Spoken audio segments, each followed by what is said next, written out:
Todos.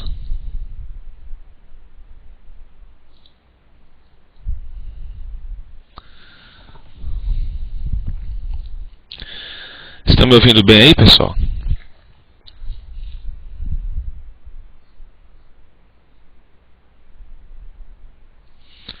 Que bom, Lion. Então nós estamos aqui na gravação, na regravação da aula 10, como eu havia anunciado para vocês.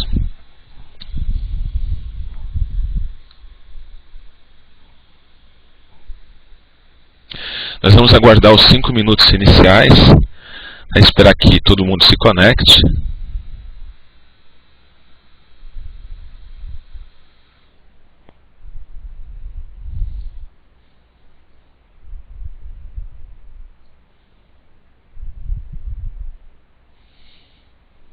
Ok.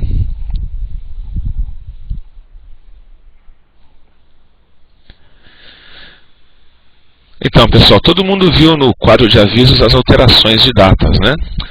O Marco vai estar terminando o curso no dia 23. Todos chegaram a ver isso, né?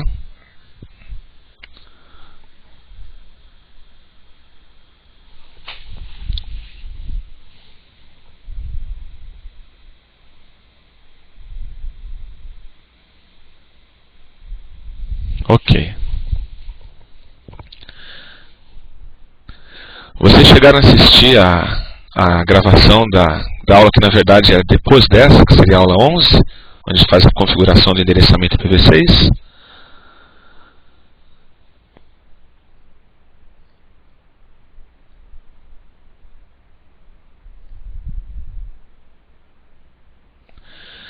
Ok, seria interessante logo depois que vocês assistirem essa, né, vocês pegarem a aula 11, que já está lá na gravação,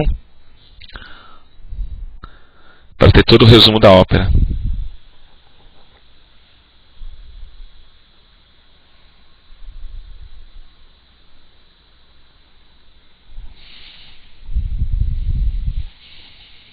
Ok.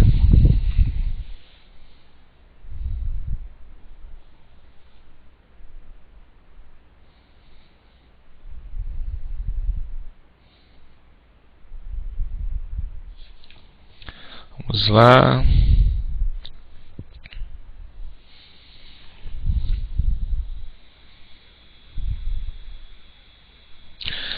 Três minutinhos, daqui a pouquinho começamos, pessoal.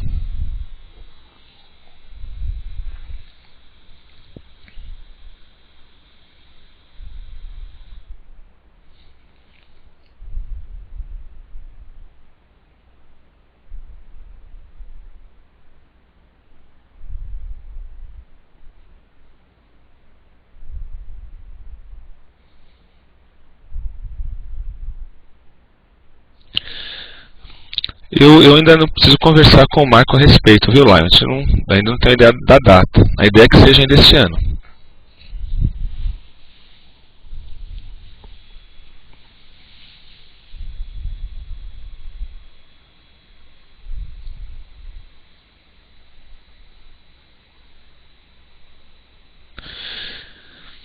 Então, a especialização a gente vai procurar escrever o material, né? A ideia é trabalhar com o livro do CCNA Security, que também é o lançamento esse ano.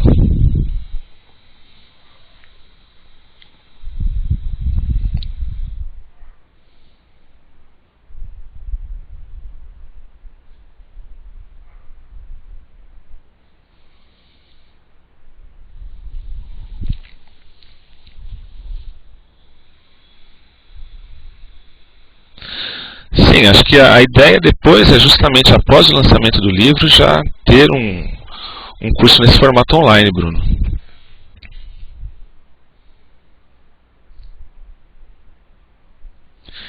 Tá, eu peço que vocês acompanhem lá o CCNA com BR, né? E a gente vai estar dando maiores informações a respeito aí.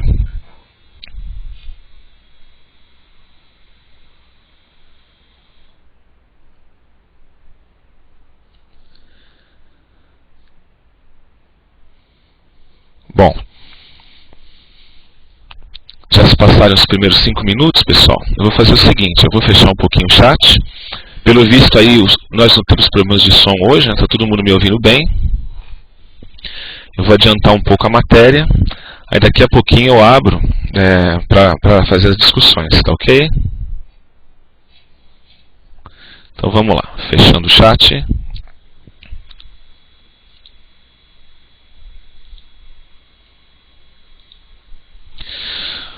Bom, pessoal, então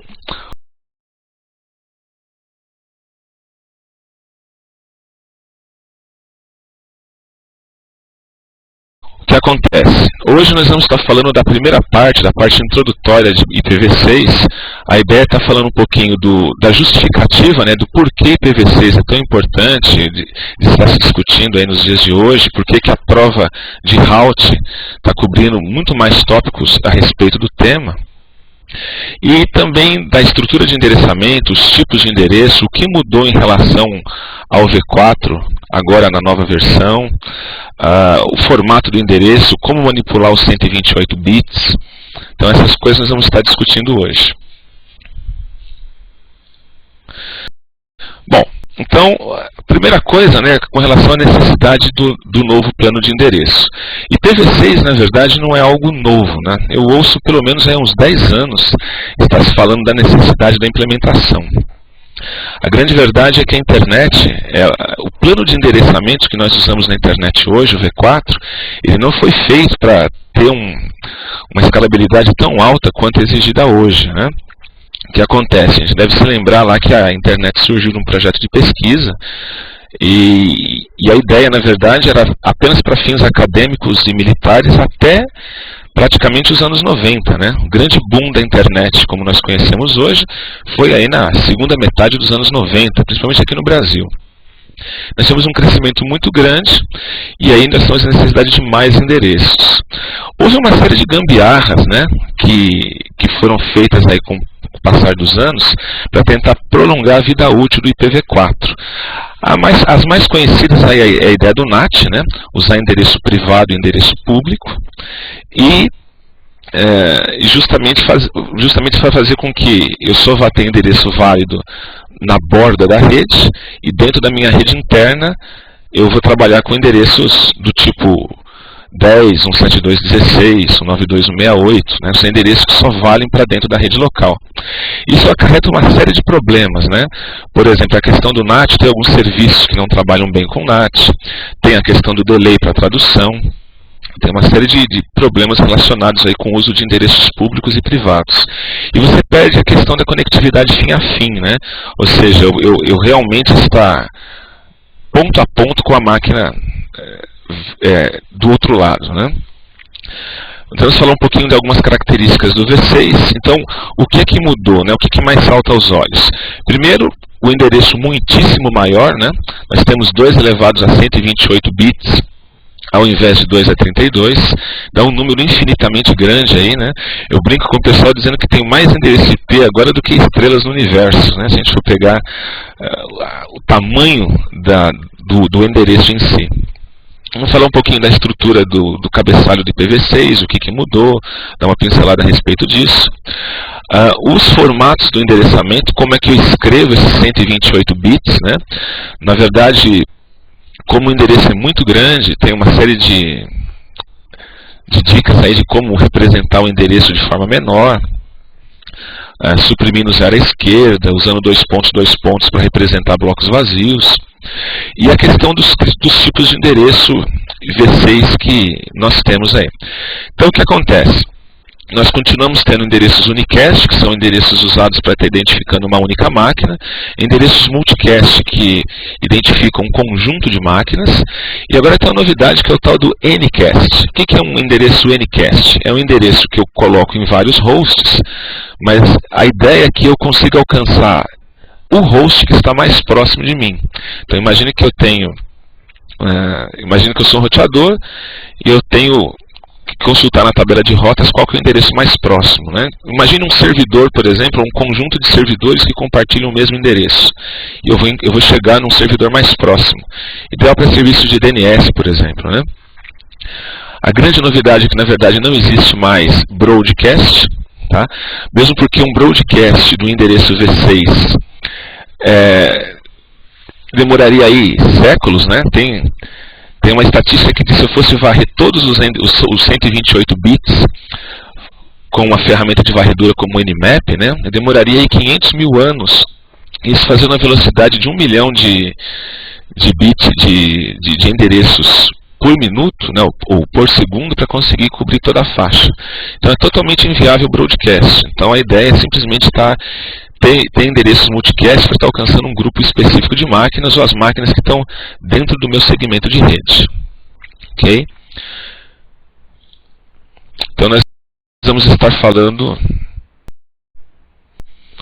um pouquinho de números aí com relação à internet, tá? Esses valores aqui já estão defasados, tá?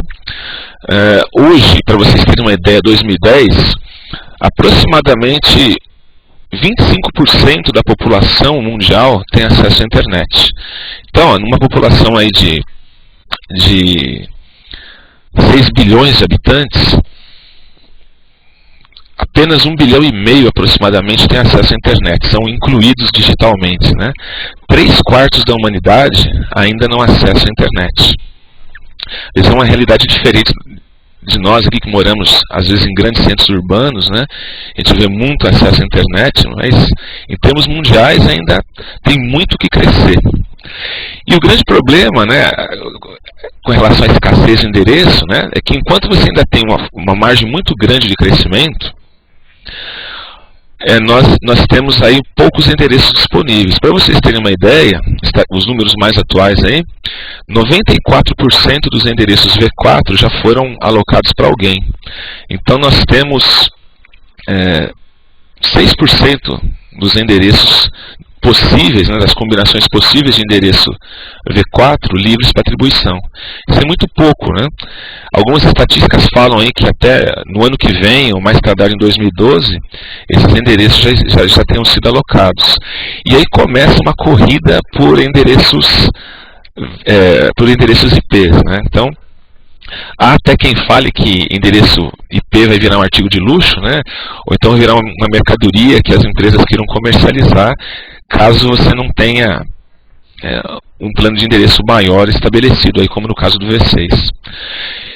O grande problema também é que é o seguinte, né? Hoje você tem, o que o slide quer mostrar, você tem uma série de aplicações que usam IP, né? Telefonia móvel, eu poderia usar para usuários móveis, eletrodomésticos, enfim. A internet, né, acho que um exemplo que eu acho bastante interessante para estar ilustrando essas coisas aqui, a internet ela vive de fases, né? Teve a primeira fase que ela simplesmente ligava máquinas. Hoje a internet liga pessoas, né? Então a gente vê a explosão de redes sociais, Web 2.0, Facebook, enfim. Você tem uma série de ferramentas que procuram interligar as pessoas.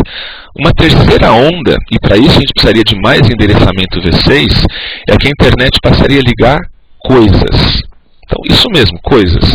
Então você imagina, a sua residência, você poderia ter monitoração, por exemplo. Você vai viajar, você pode estar acompanhando como é que está as suas coisas em casa, como é que está a sua casa, fazendo uma monitoração via IP. Eletrodomésticos, o pessoal até brinca, fala que você vai ter uma geladeira IP que vai conseguir fazer o pedido automático para compra de alguma coisa para que ela reabasteça, né?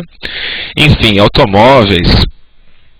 Então você tem uma demanda, né, um leque muito grande de possibilidades, e para isso você precisa de muitos endereços. Então, esse cenário que está sendo pintado aqui, eu tenho cada vez mais demanda e um número muito limitado de endereços. Então, por isso que se justifica eu ter um plano maior, um protocolo que me permita ter um número bem maior de endereços para suprir essas necessidades no futuro. Tá, eu vou só, para ter certeza que vocês estão me ouvindo bem, deixa eu só habilitar o chat novamente aqui. Coloquei aqui. Vou habilitar. Tudo bem até aqui, pessoal? Estão me ouvindo bem?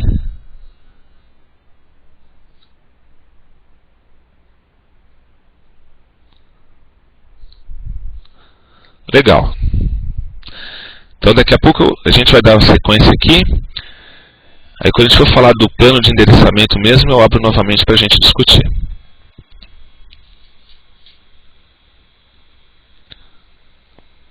Deixa eu dar aqui, minimizar.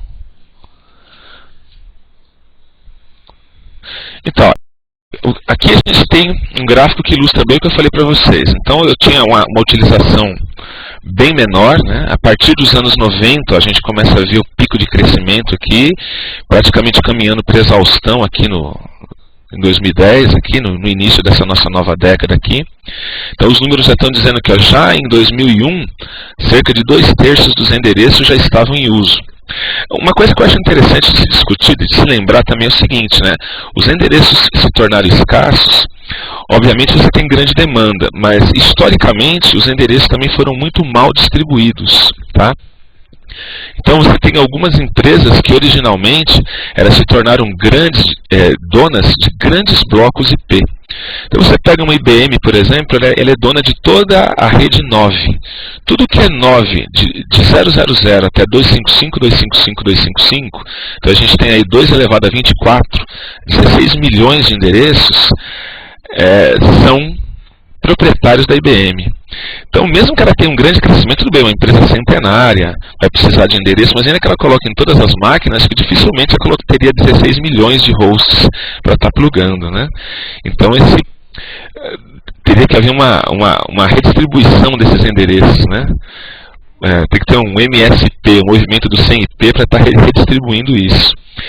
O que acontece é que, como está na mão de várias empresas, né, você não tem como redistribuir isso. Então isso também ajudou muito na escassez dos endereços. Bom, aí algumas coisas, algumas características que a gente vai estar discutindo a respeito do V6. Primeiro, né, a ideia do grande espaço de endereços, a ideia do acesso fim a fim, ou seja, você realmente pode colocar um IP global público, válido, né, onde você vai poder se comunicar fim a fim com as máquinas. A ideia a diminuição da tabela de rotas, a gente vai conseguir fazer a agregação de rotas de forma mais fácil. Não existe mais máscara de subrede. O que existe, na verdade, é simplesmente você diz qual que é o tamanho do prefixo, né? Quantos bits você usa para rede e quanto você usa para host. A gente vai estar discutindo um pouco mais à frente isso. A ideia de autoconfiguração, ou seja, agora eu posso estar fazendo a atribuição de endereço automaticamente, eu posso só definir o prefixo e o IPv6 consegue definir o ID do host.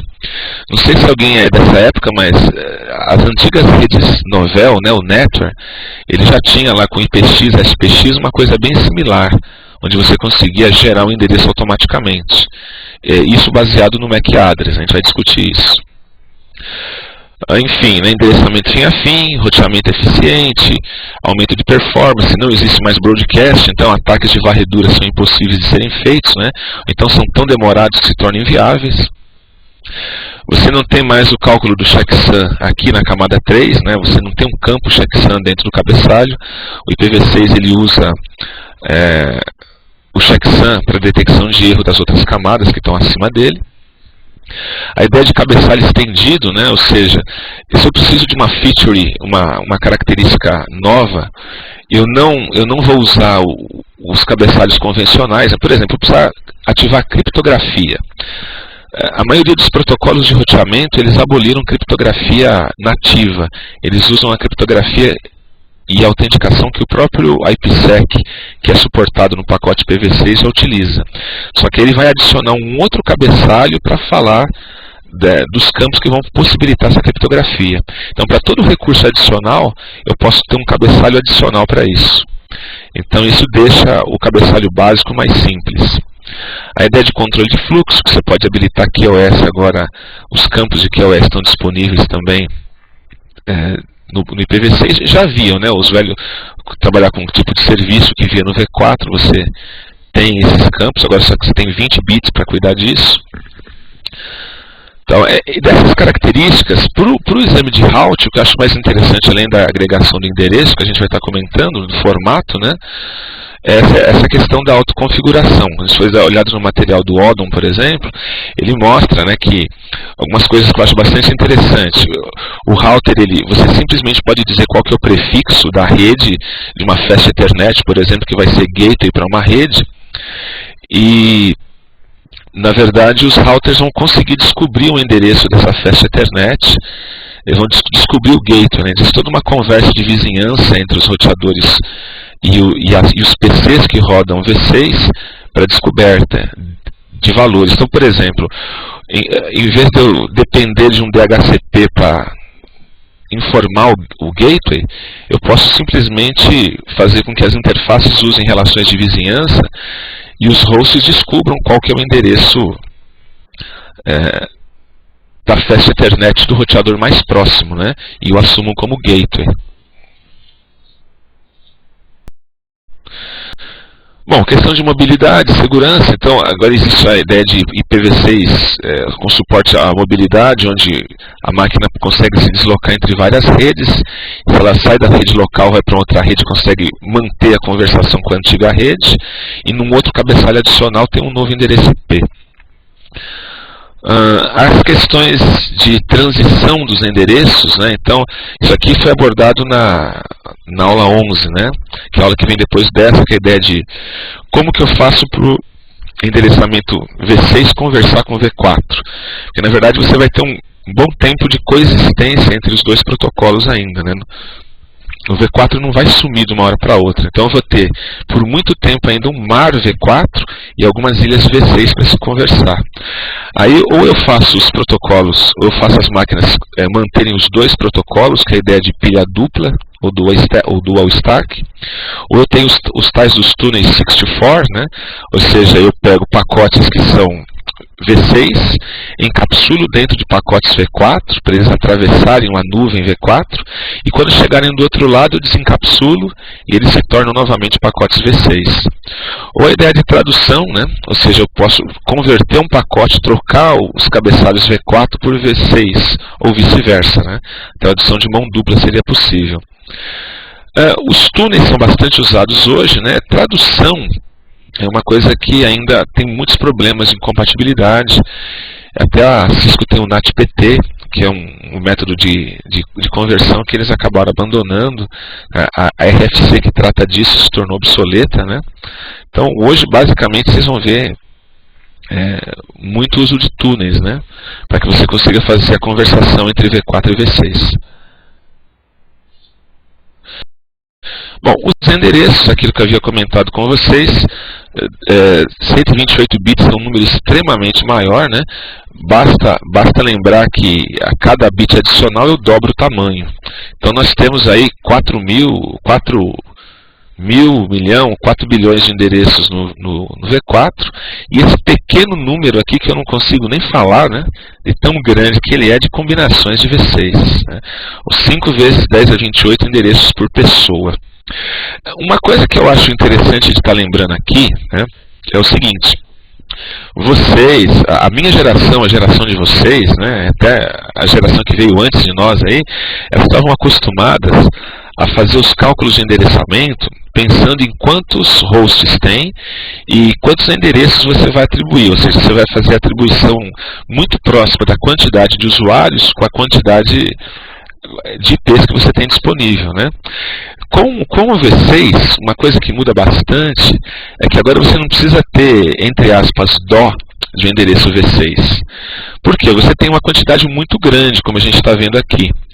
Então, quando a gente pegar a tabela de endereçamento, para a gente ver como que é feita a atribuição por usuário, não se fala mais em quantos endereços você vai atribuir. Se fala em quantas redes, né, ou num barra quanto você vai atribuir para o usuário final. Então, você não faz mais conta, né? A gente vive aquela época do CCNA ainda, né? Eu tenho uma rede que precisa de 20 endereços, tem 20 hosts. Então vou colocar uma máscara lá que dá 30 hosts, dá um barra 27 para dar 30 hosts, e tenho 10 para futuro crescimento. Agora você pode colocar lá um barra 64, você vai ter 2 elevado a 64 endereços e vai deixar ele para uso futuro. Você não precisa se preocupar com a escassez do endereço, né? Então isso muda bastante para quem está acostumado muito a fazer isso, a estar fazendo conta de colocar um número justo de IPs. Eu faço a comparação que é mais ou menos assim. Eu não sei se algum de vocês programou, né? Mas os programadores de antigamente, eles ficavam fazendo contagem de memória, né?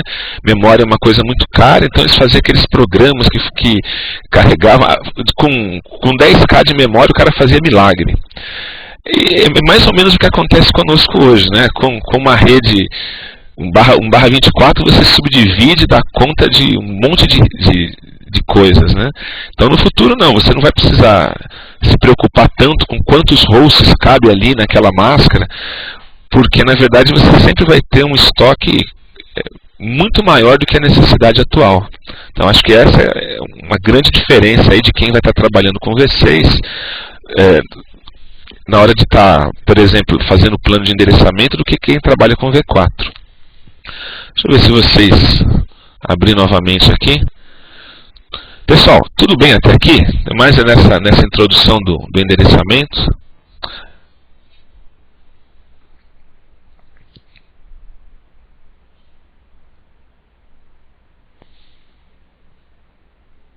Ok, o Walter, eu estou vendo aqui agora que ele falou que estava cortando. Tá tudo ok aí, Walter? Ok. Beleza, então. Vamos lá, vamos tocar o barco.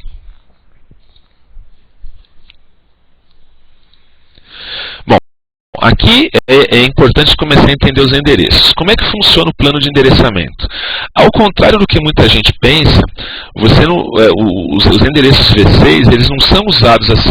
Tem os 128 bits que variam de tudo 0 até tudo F.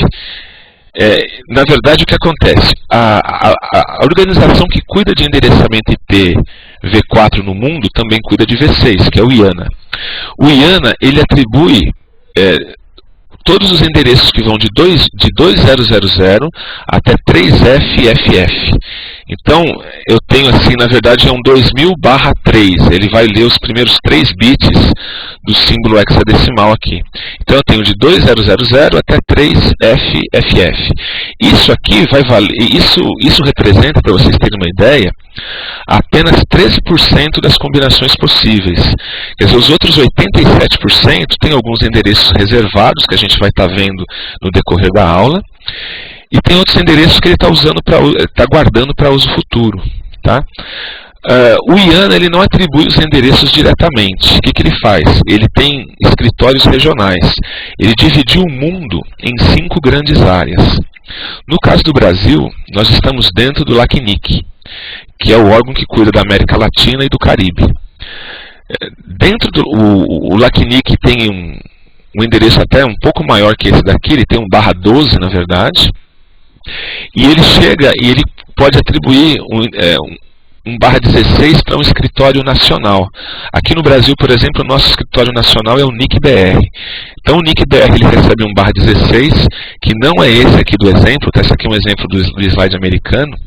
Se não me engano, no nosso caso é um 208, um 2008, alguma coisa. Mas enfim, então o registro ele recebe um /16 para localmente atribuir os endereços para os seus clientes, e os clientes hoje eles recebem um endereço assim, pessoal. Então eu tenho uma grande empresa que tem um número de AS cadastrado, eu quero estar implementando IPv6, eu vou lá, faço a requisição para o NIC aqui no Brasil, e ele vai receber um endereço /32. Lembrando que cada símbolo hexa ele tem 4 bits, então eu tenho 8 quartetos, né, 8 blocos de 16 bits, então eu tenho aqui 16 bits aqui, 16 bits aqui, isso aqui é um /32. Esse /32 que é destacado para uma empresa, ela pode fazer o que ela quiser aqui dentro. Então, por exemplo, eu tenho ali eu tenho uma /32, eu posso dividir em redes /48. Eu tenho uma tabela, um guia didático depois que eu vou explicar, acho que vai ficar mais fácil isso. Por enquanto, eu queria só que vocês entendessem como é que ficaria a questão da sumarização aqui, tá? Então, o que acontece? Bom, eu tenho 2001, 0410, é essa rede. Agora eu peguei esses outros bits aqui, ó. Eu peguei esses 16 bits para estar fazendo redes /48. 48 menos 32, eu tenho 16 bits, que são essas combinações, que vão de 0000 até FFFF. Então eu teria aqui 2 elevado a 16, por exemplo, eu poderia fazer 65.536 redes barra 48 dentro dessa rede com esse prefixo aqui. Então eu posso estar atribuindo desse jeito. Se eu der um barra 48 para o cliente final, é o suficiente para ele se virar bem aí, tá?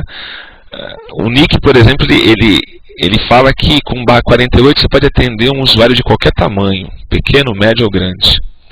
E ainda você tem a possibilidade de segmentar. Então vamos imaginar que o cliente que recebeu essa rede barra 48, ele podia ter a 2001, 0410, 001 é a rede dele, vou pegar mais 4 bits para segmentar, então vou fazer redes barra 64. Então ele poderia ter a 000, 001, 002, 65.536 redes barra 48 dentro de uma... 65.536 barra 64 dentro de uma barra 48. Então eu consigo subdividir isso. Você vê que em termos de sumarização de rotas, se eu tenho uma rota da internet, por exemplo, para chegar num barra 32, eu tenho uma imensa estrutura subdividida aqui que eu consigo acessar. Então, em termos de escalabilidade e eficiência, é muito melhor. Deixa eu ver se vocês entenderam isso daqui. Isso aqui é um tópico importante. Deixa eu habilitar o chat aqui. Pessoal, vocês entenderam esse esquema? Como que é feita a atribuição? Geralmente as pessoas têm dificuldade de enxergar as dimensões do endereço, né? Isso é uma coisa legal de vocês entenderem bem. Às vezes, se você não escreve todo o endereço, né? Por exemplo, aqui a gente vai ver que os 2 pontos, quer dizer que os outros blocos estão todos vazios, né? Então, na verdade, nós teríamos aí, nesse caso aqui eu estou com 32 bits, eu tenho mais 6 quartetos que estão zerados aqui, que eu estou usando para fazer a redistribuição interna. Bom, vamos lá então.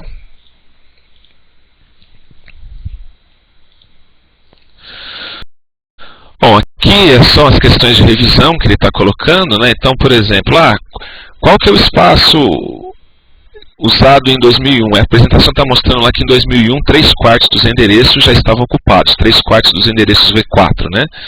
Quantos bits tem o IPv6? 128 bits. Por que ele promete ter tabelas menores? Porque agora eu consigo sumarizar, como a gente viu ali.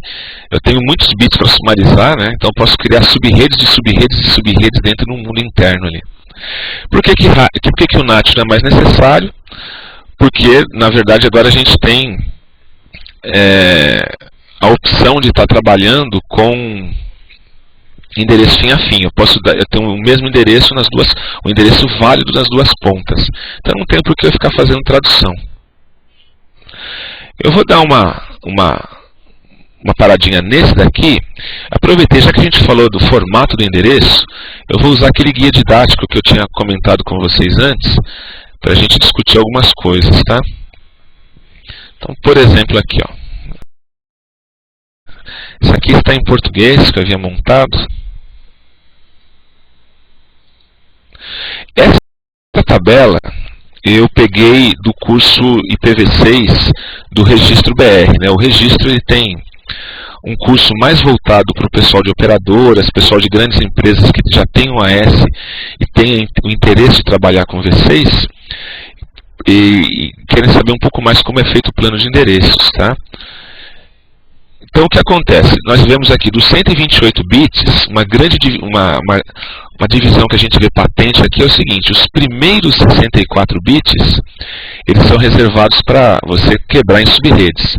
Como eu falei para vocês, geralmente a empresa vai receber um barra 32, que ele pode estar quebrando esse barra 32 até em redes barra 64, e vai se deixar os últimos 64 bits para se fazer host. Por que os últimos 64 bits? Existe uma maneira de estar criando endereços automaticamente no V6, onde eu aproveito o MAC são 48 bits, e eu tenho um enchimento lá, que é o FFFE, que é colocado no meio. Então eu tenho um enchimento de 16 bits, mais os 48 bits de um MAC, vai dar justamente 64. Então se eu quiser gerar endereços automaticamente, eu tenho que pelo menos deixar 64 bits para host. E agora, o prefixo da rede você segmenta do jeito que você quer. Então, por exemplo, aqui, ó, esse 20010DB8 é 1/32 que foi recebido lá para uma empresa. Aí você nota aqui, ó, se eu for segmentar, ó, cabem 65.536/48. E aí, se eu for pegando bit, o que acontece? É mais fácil enxergar os endereços se a gente pegar os bits de 4 em 4. Então, por exemplo, aqui eu tenho 1/32. Se eu pegar mais uma posição em hexa, cada símbolo em hexa para escrever eu preciso de 4 bits. Então eu tenho ali C. Ele vai, como que a rede 20010DB8C, isso daqui seria 1/36, né? Eu tenho 32, mais 4 bits, 1/36. Como é que ela iria variar? Ela vai variar, mantém os 36 bits desse jeito até o C, vai variar de tudo desligado até tudo ligado. Então, se eu tenho 1/40, por exemplo, então ele vai ter tudo isso, mantém até o CA, e todo o resto vai variar, né, de 0 até F, que são os valores em hexadecimal, os 16 elementos. Então, para você quebrar um endereço usando... não existe class full e classless, né? Mas o endereço inteiro aqui fica mais fácil, você consegue ver pela tabela, né? Que simplesmente o que era antes no V4 de 0 a 255, agora é de 0 a F, né? Porque nós temos os 16 elementos. Não sei se vocês já haviam visto essa tabela lá nos materiais, né? Mas eu acho bastante útil o uso dela para vocês terem uma noção de dimensões aí de endereços possíveis. Deixa eu abrir o chat aqui. Tudo bem aí, pessoal? O uso da tabela vocês compreenderam, hein? O chat está aberto.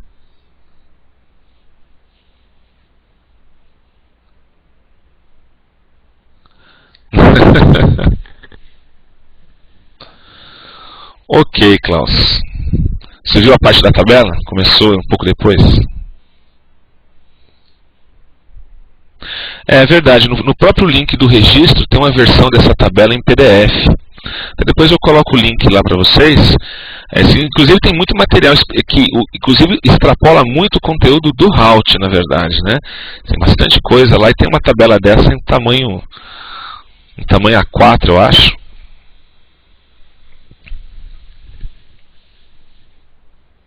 Então, eu acho que os outros slides, onde eu falo um pouquinho mais da divisão, talvez fique mais claro de entender isso daí. Eu também, a primeira vez que eu vi a tabela, na hora que for quebrar em bit, nós estamos acostumados muito assim, a fazer a subdivisão bit a bit, não é verdade? Quando eu pego um bit emprestado, 2 bits emprestados. Então eu procurei fazer no guia, nos outros slides, alguma coisa pensando assim, se eu for começar a pegar os bits emprestados, como subdividir. Pelo menos para mim resolveu os meus problemas existenciais aí, né? Não consegui enxergar bem o emprestar os bits, essa subdivisão, para mim ficou um pouco mais claro.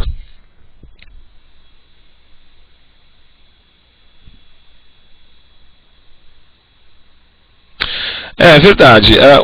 O mais comum, Klaus, você pega o /32, divide ou em /48, ou em /56, ou 64, eu diria, né? Acho que são as máscaras mais comuns aí. São os prefixos mais comuns, né? São os comprimentos mais comuns, com certeza. Fora do Brasil, o que é que acontece? No mínimo, você teria que atribuir um /64 para o cliente, até por causa do ambiente Ethernet que eu comentei com vocês, para você conseguir manter o endereço dinâmico. Agora aqui você consegue subdividir. Existem países, por exemplo, que não dão um /48 para o usuário, né? Eles dão um /56, que seria um meio termo, né? Então eu consigo poupar endereços. Então, lá, vamos pegar, eu vou passar os outros slides, falar um pouquinho de como fazer a divisão com bit quebrado, depois eu abro para a gente discutir, tá? Deixa eu fechar aqui, para não atrapalhar a visão também, e a gente volta para discutir isso. Bom, eu até brinco assim, do mesmo jeito que a gente começa a ver endereço V4, né? Quando você vê endereço V4, quando você aprende classe A, B e C, tudo bonitinho, né? Rede, host, host, host, rede, host, host, rede, host, é fácil. Agora, quando fala de quebrar bit, geralmente as pessoas têm um pouco de dificuldade de enxergar isso. Então, o que acontece? Vamos imaginar que você a sua empresa recebeu um /32 e você tem a necessidade de segmentar isso, tá? Então, vamos imaginar que eu tenho um /32 e eu preciso, por exemplo, quebrar em 2 blocos. Sei lá, vamos imaginar que você vai usar um bloco num site e outro bloco no outro. Para você segmentar uma rede, vamos dizer que você tem que pegar bits emprestados, você tem que aumentar o tamanho da parte de rede, né? Mais ou menos como era lá no bom e velho V4. Só que se você pegar um símbolo hexa, o que acontece? Aqui, quantos bits eu uso para escrever um símbolo hexa? 4 bits. Então, se eu pegar esses 4 bits, fazer aquelas potências de base que a gente está acostumado a ver, aqui teria lá 2 a 0, 2 a 1, 2 a 2, 2 a 3. Então eu teria os valores 8, 4, 2 e 1. Se eu tiver tudo desligado é 0. Se eu tiver tudo ligado vai ser 8 mais 4 dá 12, mais 2 dá 14, mais 1 dá 15. O 15 ele vale F no hexadecimal, né? Lembrando que de 0 a 15, 16 elementos. Sendo que aqui de A em diante aqui seria 10, 11, 12, 13, 14, 15. Bom, então, o que eu notei quando você pega e aumenta as máscaras para estar segmentando os endereços V6? Se você pegar um bit, sempre eu pego os bits de maior valor, né? Então, esse aqui até aqui foi o bit 32, então o bit 33 está aqui dentro. É o primeiro bit que forma o elemento aqui. Se você pegar o primeiro bit de maior valor, você só vai ter 2 estados possíveis, desligado e ligado. Então você vai quebrar a rede em 2 blocos. O primeiro bloco vai de 0 a 7 e o segundo bloco vai de 8 a F. Então, uma regra prática, né, de 0 a 15 são 16 elementos. Se você pega emprestado só o bit que vale a primeira posição aqui, vale 8, você quebrou em 2. Quantas vezes 8 cabe em 16? Apenas 2 vezes, né? Então, por isso 16 dividido pelo valor do bit. 16 dividido pelo valor do bit, que é 8, vai dar 2. Então, mas como é que ficaria? Então ficaria lá 2001, 0db8, 0, tudo 0. É a primeira subrede, vamos dizer assim, né? O primeiro bloco. E o segundo bloco vai de 8, tudo 0, até FF, que seria o maior valor que você tem. Então, o que nós vamos ver nos outros slides é basicamente isso, tá? Se eu pego um bit, eu tenho 2 elevado a 1, tenho 2 combinações. Quebrei a rede em 2 partes. Se eu pego 2 bits, 2 ao quadrado, dão 4 combinações. Então, eu vou quebrar isso aqui, esse prefixo, em 4 blocos, de tamanho igual. Se eu pegar 3 bits, eu vou pegar 2 a terceira dá 8. E 16 dividido por 2 também dá 8 blocos, né? Então eu vou ter 8 blocos diferentes. Se eu pegar os 4 bits, eu estou completando todo o símbolo hexa. Aí o que acontece? Vai variar de 1 em 1, ou seja, de 0 a 15. Varia de 0 a 15 esse primeiro símbolo hexa aqui, e os outros todos eu vou ter, por exemplo, de 0 a F, né? São as combinações possíveis que eu ainda tenho aqui. Então, na verdade é isso. Se eu precisar segmentar numa máscara não convencional, né, como eu falei, o mais comum realmente, como o Klaus havia colocado lá, você tem um /32, um /48, um /64, né, que aí você está dividindo em grandes blocos. Mas às vezes você precisa segmentar. Eu tenho um cliente muito grande que um /48 é pouco para ele. Eu posso fazer um /47, mas pô, como é que seria um /47? Então, acho que enxergar, assim, abrir o binário, como a gente fazia nos endereços V4, acho que fica mais fácil de entender. Eu tenho os exemplos depois pegando os bits emprestados, tá? Deixa eu só ver se vocês escutaram legal isso aí. Vamos abrir o chat aí. E aí, vocês estão vivos aí?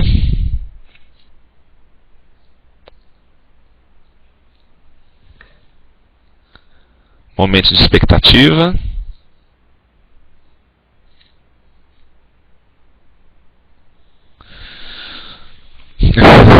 Vai. Beleza, pessoal? Então é assim, realmente não é tão comum segmentar assim, mas se for necessário, quando você aumenta então 33, por exemplo aqui, aproveitar que está aberto, vou deixar um exemplo onde eu pego um bit emprestado. Então, aquilo que eu havia comentado da segmentação está justamente ali. Ó. Beleza, vou fazer o seguinte, eu vou explicar os exemplos até o fim, eu abro de novo e vejo se vocês entenderam, tá ok? Vou explicar cada um. Como diria Jack o Estripador, vamos por partes então.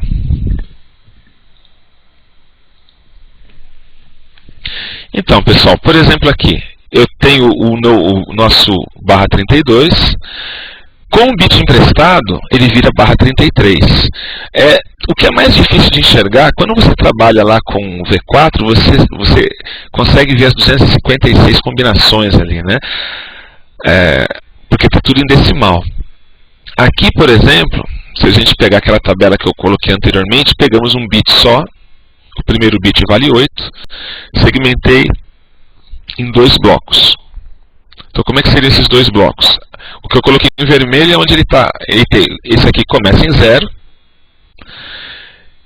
A primeira subrede, né, o primeiro prefixo começa em 0, o segundo começa em 8. Tá? De 0 a 7, eu tenho 8 combinações. Ou seja, quando esse daqui variar de 0 até 7, eu tenho 8 combinações. E todos os outros bits, né, todo o restante do endereço, até completar os 128 bits, vão variar de tudo desligado até tudo ligado. Tá? Então, na verdade, isso daqui, ó, esses 4 símbolos, eles estão nesse lugar aqui. Faltou, na hora de ter colocado a nomenclatura aqui, ó, a simbologia, ter colocado 2 pontos, né, para entender que esses endereços eles estão vazios, né? Os outros blocos para a direita estão vazios. Aqui, ó, de 8, comecei de 8 a F, ou de 8 a 15, eu tenho outros 8 elementos, 8 combinações também. E aí o que acontece? Eu vou ter esse prefixo variando de 8000 até FFF. Então esse é o exemplo com os 33 bits. Se eu pegar 2 bits emprestados, eu já tenho um /32. Com 2 bits emprestados, vai virar um /34. Lembrando que duas combinações, se você abrir no binário e colocar os 2 bits, 0001, 1011, seriam as combinações que nós temos. Só que esses bits valem 8 e 4, respectivamente. Então eu tenho lá 0, 4, 8 e 12.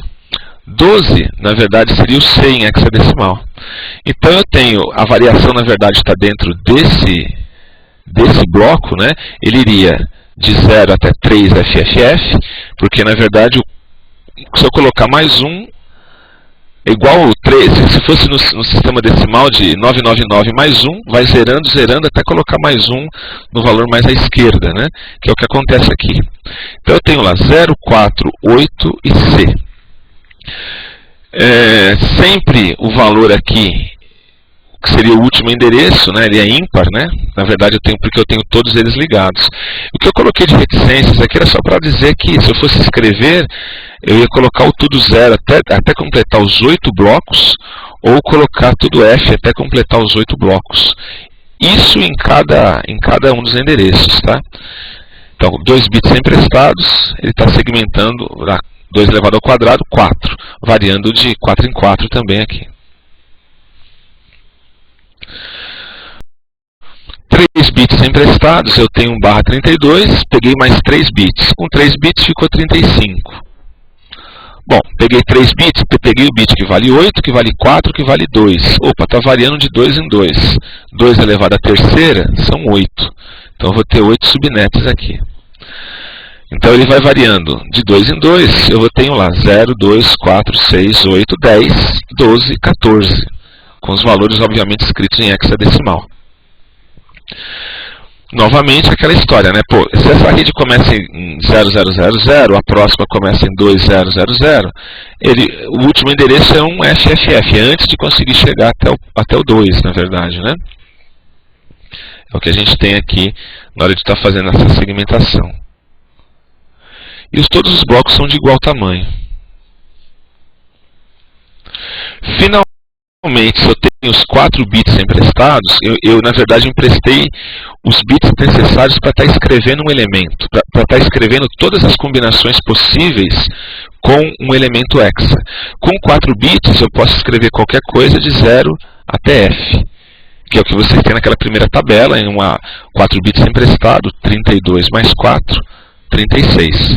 Então ele está variando. Então, o que eu vou ter? Essa subrede barra 36 vai ser 2001, 0db8, 0, que vai variar de tudo 0 até tudo F. Todos os outros valores que eu tiver aqui Aqui faltam 5 blocos para dar 8 blocos V6, né? 8 blocos de 16 bits. E todos os outros também fazem a mesma variação. Então aí a cada valor diferente nessa posição, eu tenho uma nova rede. E o resto vai variando de tudo 0 até tudo F. Não é muito comum, mas vamos imaginar que você tem essa necessidade. Pô, Adilson, e se eu quiser pegar, eu tenho 50 sites para quebrar. Como é que eu vou fazer para quebrar, atender 50 localidades? Aí a gente faz algo muito semelhante que a gente fazia antes lá no bom e velho V4, né? Bom, eu tenho um prefixo 32 e eu preciso de 50 blocos independentes. No binário não dá para você fazer 50 certinho, né? Teria que fazer 2 elevado à sexta, que dá 64 blocos. Então eu teria que pegar 6 bits. Se eu tenho 1/32 e eu pegar mais 6 bits, eu vou ter 1/38. Com esse /38, aí que é interessante, né? Eu peguei 4 bits desse primeiro símbolo hexa, né, do primeiro valor do quarteto, né, do valor de 4 símbolos hexa aqui. Peguei o primeiro, esse aqui vai estar variando de 1 em 1. Lembra, porque eu tinha pego lá, são 4 bits, 8, 4, 2 e 1. Então aqui está variando de 1 em 1. Então e aqui, como eu peguei só mais 2 bits, 8 e 4, está variando de 4 em 4. Então aqui, as minhas subredes V6 vão estar variando de 1 em 1. Sendo que aqui vão estar variando de 4 em 4. Então eu vou ter lá 00, 04, 08, 0C, que é o 12. Depois 10, 14, 18, 1C, 20, 24, 28, 2C, 30, 34, 38 e por aí vai. Então só para provar que a gente vai ter realmente essas 64 combinações, eu lembro o seguinte, você está pegando 4 bits aqui. Na verdade são 2 à quarta. Se você multiplicar, porque para cada um deles você vai ter 4 combinações, né, 2 ao quadrado, você teria 16 vezes 4, que vai dar 64 combinações aqui certinho. Então, se você precisar quebrar, eu acho interessante daqui, pelo menos vocês conseguirem ter essa visão de como é que eu consigo segmentar o endereço e ver que realmente as possibilidades são grandes, né? Lembrando que você não vai ter aí provavelmente nada menor do que 1/64, porque você vai precisar manter os 64 bits da parte de host, inclusive se você quiser no ambiente Ethernet trabalhar com a descoberta automática do endereço, com a geração automática do endereço lá com EUI64, que é o que a gente vai estar vendo depois. Deixa eu ver se clareou mais aqui. Essa nebulosa ficou mais clara aqui. Habilitando o chat. Vamos lá.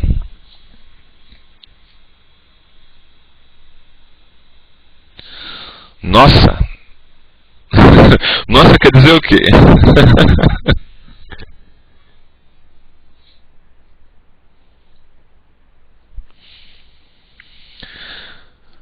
pessoal, eu separei aqui, né, aquilo que eu falei para vocês. Eu tentei colocar mais ou menos a experiência que a gente já tem lá com o V4 para subdividir, fica mais fácil enxergar os bits assim.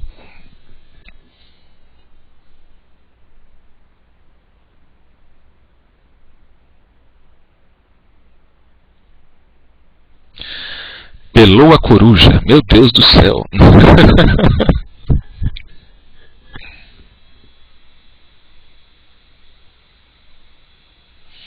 Legal. E o que quer dizer?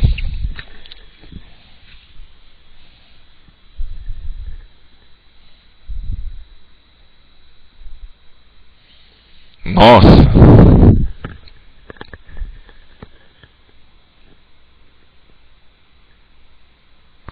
Entendi, Klaus.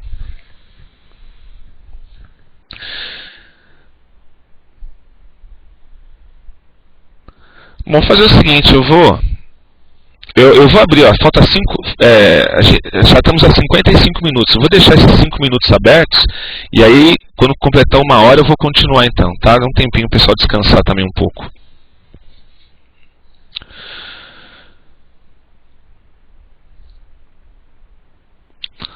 Oi, Lion. Na verdade, o que acontece é que se a gente está variando de 1 em 1, nesse primeiro valor seria o F, né? Porque de 0 a F eu tenho as 16 combinações. E como está variando aqui de 4 em 4, seria o C, né? Então FC seria a última.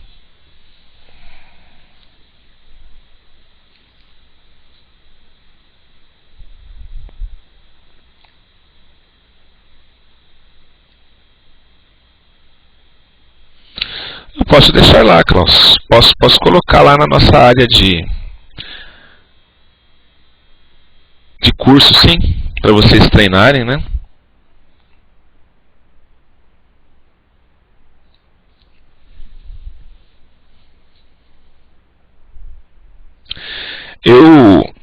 No último curso do NIC, eu tive uma participação especial de 2 dias, né?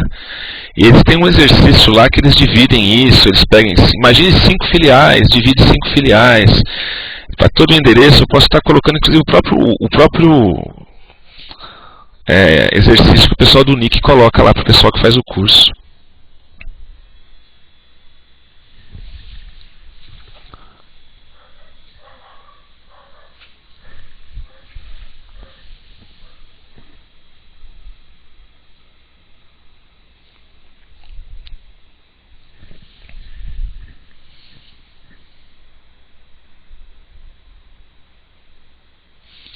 Um curso muito bom, viu, Klaus? Se tiver a possibilidade um dia de fazer.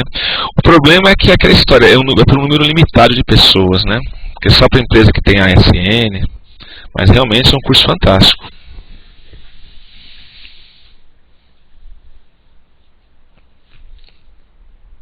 E gratuito também, né?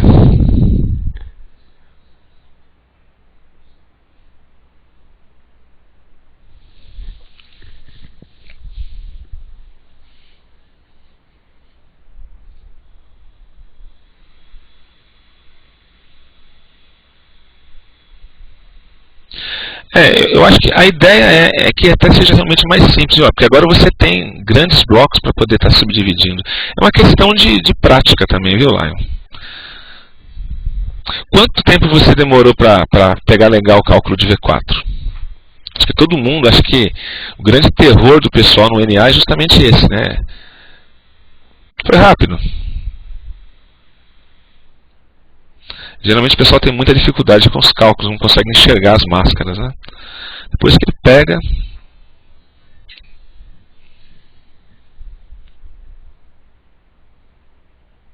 Que bom.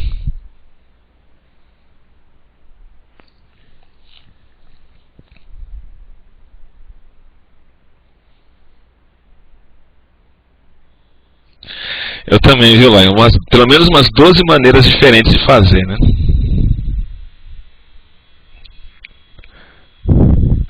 Tem coisas ali que...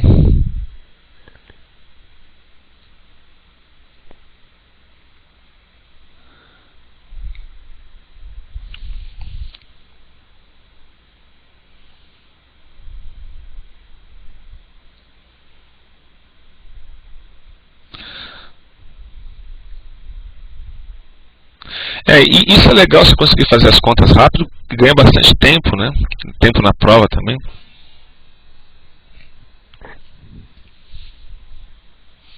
Dá uma segurança maior também, você bater o olho na máscara, olhar e já conseguir resolver, né?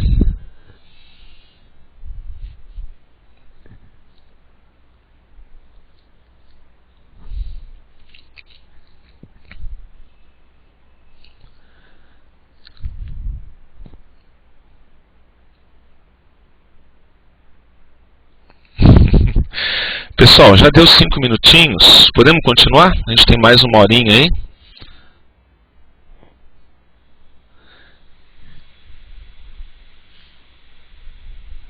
Então vamos lá, deixa eu fechar um pouquinho, daqui a pouco eu abro novamente aí.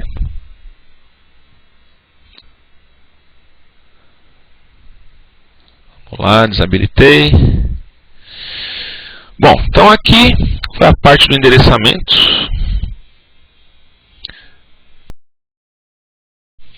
Aqui, vamos lá. Endereçamento IPv6. Então, o que eu havia comentado com vocês. A estrutura do header ficou bem, o cabeçalho IPv6 ficou bem melhor, né? A gente até olha essa visão aqui, vê que ele é muito mais clean, né? Muito mais limpo do que a versão V4 aqui. Alguns campos sumiram, outros mudaram de nome, tá? Alguns foram rebatizados com outro nome. Tudo para dar uma performance maior no endereçamento, né? Tem outra slide que mostra os campos, tá? Mais à frente, lá campo a campo, a gente tem uma visão geral. Questão de MTU. Isso aqui é uma novidade que eu acho bastante interessante com o V6. Quando você trabalha com IPv4, e você tem vários links, por exemplo, você tem vários roteadores no meio do caminho, para você sair de uma rede X e chegar até uma rede Y. Cada caminho, cada enlace, cada link por onde os pacotes passam, eles podem ter um MTU diferente, que é o tamanho máximo do pacote. Então você pode ter fragmentação ocorrendo em várias partes da transmissão.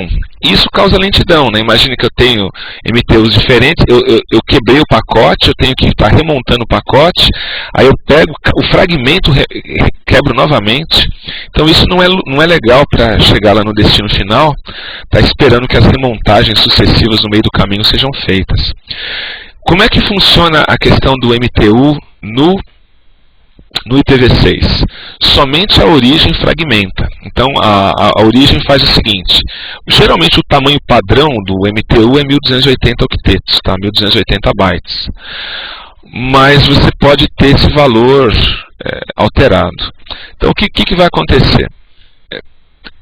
A origem precisa descobrir qual que é o menor MTU dos links pelo meio do caminho. Então ele manda no tamanho padrão. Se por acaso ele encontrar um link que fala para ele, opa, esse pacote é muito grande, o meu MTU é menor do que isso. Então ele volta uma mensagem ICMP com o nome de packet too big, o pacote é muito grande, você segmenta esse pacote menor aí, porque esse daqui não dá para passar. Aí beleza, a origem pega, segmenta novamente aliás, diminui o MTU da origem, tá? E ele passa a mandar os pacotes menores. Se por acaso, aí você fala assim, pô, disso, mas os caminhos variam, né? Uma hora pode ser por um caminho, outra hora o caminho se tornou congestionado, dependendo do protocolo de roteamento, ele está usando outro caminho. Se nesse outro caminho ele encontrar um MTU menor ainda, novamente, packet too big, a mensagem CMP volta para a origem e a origem diminui o MTU de novo. Então a fragmentação só vai acontecer na origem, não vai mais acontecer no meio do caminho. Então nisso você já tem um ganho de performance. Essa é uma coisa bastante interessante aí do V6. Como eu falei para vocês, olha o header como é que ficou. Então agora eu tenho uma versão que obviamente vai ser V4, né? Você vê os campos que se mantiveram. Basicamente você tem ali a versão, o endereço de origem e o endereço de destino. Os outros campos mudaram de nome e posição. Isso aconteceu com... Ou então são campos novos, né? A grande maioria. Então você tem o endereço... Uma coisa que é interessante ressaltar aqui é o seguinte, apesar do endereço V4 o endereço V4 são 20 bytes, o endereço V6 são 40 bytes. Apesar do V6, o endereço em si ser 4 vezes maior do que o V4, o header é só 2 vezes maior, né? Então você não tem, por exemplo, você tinha os antigos 20 bytes, agora em 40 bytes, com um endereço muito maior. Então isso foi possível porque olha a quantidade de campos que você tinha antes, olha a quantidade de campos que você tem agora. Então você tem lá uma classe de serviço para trabalhar com um tipo de classe para trabalhar com QoS, né, marcação, com DSCP, um rótulo para fluxo de label, né, que também é usado para controle de fluxo ali, comprimento do pacote, o campo de next header para dizer, olha, eu tenho alguma feature nova que eu quero implementar aqui, sei lá, eu quero trabalhar com IP móvel, ou quero trabalhar com autenticação, criptografia. Se você quiser outras informações, tem um próximo cabeçalho, depois do cabeçalho V6, que você vai estar lendo. E tem o limite de salto, né, que é o antigo TTL, que é o Time to Live, para declarar um pacote morto, se ele ficar perdido e deixar um limite de salto igual a 0 aqui. Então, assim, escovação de bits, assim, geralmente não vai cair muito na prova, assim, quais são os campos, cite cada um deles, né? Mas pode cair alguma coisa do tipo, de que uma vantagem do IPv6 é que o cabeçalho é mais limpo, a estrutura do cabeçalho, na verdade, é muito mais simples do que a antiga estrutura V4, né? Acho que é isso que é interessante ressaltar aqui. Como eu falei para vocês, eu tenho o cabeçalho básico e eu posso ter um número variado de cabeçalhos de extensão para os recursos que eu quero habilitar. Se eu não tenho cabeçalho nenhum, ele vai ter um next header igual a 59, que é no next header, né? Não tem um próximo cabeçalho para estar sendo utilizado.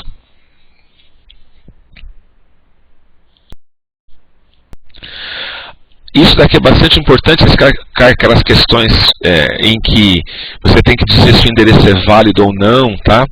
É uma questão bastante comum e também é bastante simples, né? Desde que você tenha de cabeça a estrutura dos endereços. Como eu falei para vocês, são sempre 8 quartetos, né? 8 blocos de 16 bits.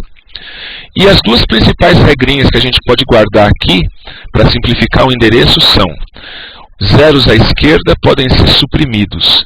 Então, por exemplo, tem lá 1, 2, 3, 4 zeros. Poderia colocar só 0 aqui, por exemplo. Se eu tenho lá 09C0, então, na verdade, eu tenho lá só 9C0, porque o zero à esquerda não tem nenhum valor. Quando eu tenho mais de um quarteto vazio, por exemplo, aqui eu tenho 0000, 0000, tenho 2 blocos vazios. Poderia fazer a representação como foi feita aqui, né, só com 0. Ou você pode simplesmente colocar assim, 2 pontos, 2 pontos. E aí ele já sabe que isso daqui é um conjunto de blocos vazios que eu tenho no endereço. Uma coisa bastante importante e essa nomenclatura aqui de 2 pontos, 2 pontos só pode aparecer uma única vez no endereçamento V6. Por que uma única vez? Porque quando ele encontra 2 pontos, 2 pontos, o que ele vai fazer? Ele vai pegar todos os bits que estão ligados, né, toda essa estrutura de endereçamento aqui, né, que está antes do primeiro 2 pontos, e vai jogar no início do endereço. O que ele encontrar depois dos 2 pontos, né, o segundo 2 pontos, o que ele encontrar depois do segundo 2 pontos, ele joga para o final do endereço. Então sobra esse buraco negro aqui, né, sobra esse vazio que ele sabe que ele vai completar tudo com 0. Se você coloca 2 pontos em 2 locais diferentes, você fica confuso. Mas eu vou colocar, o final é aqui, é lá, então você não consegue fazer isso. Somente uma única vez. Só que essa única vez pode tanto aparecer no início do endereço, né? Por exemplo, aqui esse 000001. Isso daqui é o equivalente ao nosso endereço de loopback dos endereços da V4, né? Então, 127.0.0.1, se eu quero pingar para mim mesmo, daria um ping para 2 pontos, 2.1. Se eu tenho um endereço que é não especificado, né? eu tenho, por exemplo, dois pontos, dizendo que todo o endereço está vazio, não tenho nada aqui. Por exemplo, se eu quero fazer uma rota padrão V6, como é que era a rota padrão V4? É 000000000 na máscara também, né? Então, se eu tenho dois pontos, barra 0, por exemplo, eu estou representando que está tudo desligado em todos os quartetos. Então, isso daqui é bastante interessante de guardar. Os endereços multicast, por exemplo, os endereços multicast sempre começam com FF, que seria lá do o endereços V6 multicast, desculpa, o V6 multicast sempre começa com FF, que é tudo ligado, né? 8 bits ligados, que seria o equivalente ao 224 lá do multicast V4. Tá vendo que os blocos vazios aparecem no meio. Então eu posso estar simplesmente colocando aqui, ó, coloquei os bits ligados, eu sei que todo o restante que está no meio é vazio e só o último está ligado aqui. Então, a questão da nomenclatura. Os tipos de endereço, isso daqui também é uma coisa que pega bastante, muito importante ali. Nós temos basicamente aí 3 tipos de endereço. Os endereços do tipo link local e unique local e os endereços do tipo global. O que é um endereço do tipo link local? Esse endereço vai estar sempre presente, tá?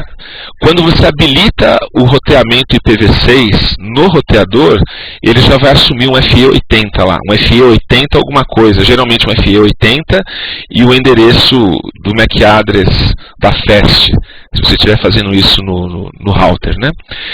Isso daqui ele vai estar usando para resolver um problema que a gente fala que é o problema do ovo ou da galinha, né?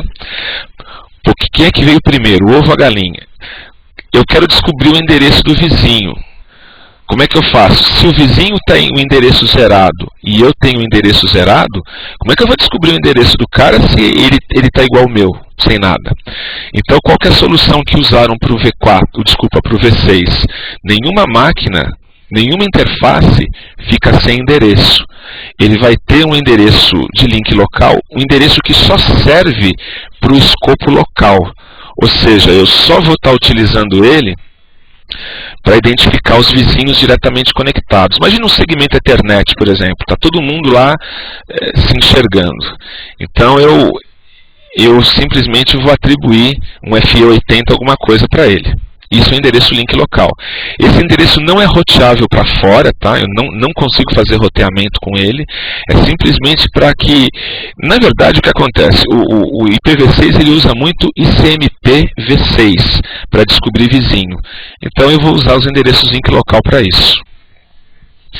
A comparação que a gente tem com isso é como se fosse aqueles endereços APIPA, né, os 169 e 254, com uma diferença bem sutil, tá? Esses endereços aqui, eles não somem, né? O 169 e 254, quando a máquina consegue um endereço dinâmico, por exemplo, eles somem da máquina. Aqui não, eles vão ficar o tempo todo na interface. Aliás, uma interface IPv6, ela vai ficar com vários endereços habilitados ao mesmo tempo. Tá? Então, o endereço link local, se começa com FE80, você já sabe que é isso. Endereços Unique Local, né? Às vezes aparece como ULA, Unique Local Address. Os endereços de Unique Local, eles são opcionais, você pode colocar ou não. Esses endereços, eles são, por incrível que pareça, né? Até o pessoal costuma indagar muito sobre isso. São endereços privados. Se eu quero um endereço que só vai existir dentro da minha LAN, eu posso colocar um endereço. Geralmente esses caras aqui são FD, alguma coisa, ou FC. Mais usados FD. E eu posso usar eles, por exemplo, imagine que eu tenho um link serial e eu tenho certeza que aquele endereço não vai ser roteado para fora, eu só quero fazer comunicação ponto a ponto. Então eu posso colocar endereço unique local, que é como se fosse uma rede 10, uma rede 172.16, uma rede 9268, e eu não queimo endereços globais, que são os válidos, para aquele link. Tá? Então a ideia é essa. Apesar de você ter endereço a dar com pau, né, endereços de sobra e unique local, endereço de sobra V6, você ainda tem a possibilidade de colocar endereços, entre aspas, privados aí dentro da minha infraestrutura. E finalmente os endereços globais. Os endereços globais, eles são equivalentes àquilo que a gente conhece como classe A, classe B e classe C, onde você tem endereços válidos, alguém tem que adquirir o direito de uso e ele só pode aparecer uma única vez em toda a internet. Né? É o equivalente às classes A, B e C públicas, né? onde alguém é dono e todo o mundo internet os vê. Lembrando que esses endereços vão estar na faixa de 2000 até 3FFF. Então é muito comum entender o que é global, o que é unique local e o que é link local, o conceito de cada um e quais as faixas, pode estudar que com certeza, como uma coisa simples, eu tenho quase que certeza que pelo menos uma questão disso vai cair. Vamos ver se vocês entenderam isso. Habilitando o chat novamente. E aí, link local, unique local e global. Diferença entre os três, tudo certo?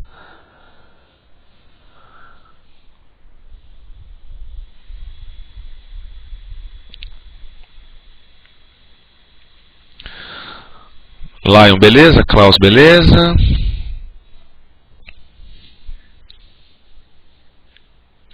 Fala, Lion. Ou tecla, né?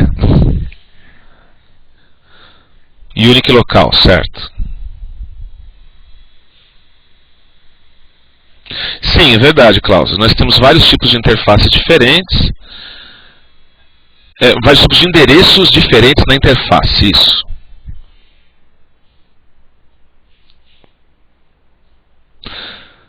Isso, o endereço unique local, um FD00, um FC00, são inválidos. Eles não vazam para a internet. É a mesma coisa como foi feita a comparação com os endereços da RFC 1918, né? Aqueles endereços que não saem de lá, tem um filtro que não deixa esses caras vazarem, né?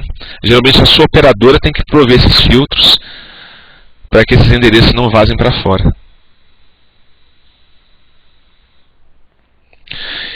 Então, lá, eu não conheço nenhum NAT de unique local para global, né?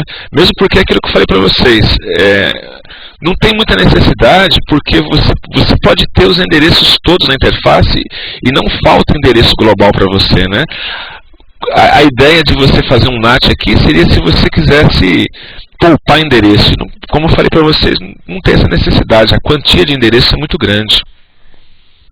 Já me fizeram essa pergunta no Nick também, que o que eu saiba é simplesmente para você ter um plano de endereçamento privado lá, se você quiser. Mas se você quiser se comunicar com a internet, você pode usar o endereço em afim.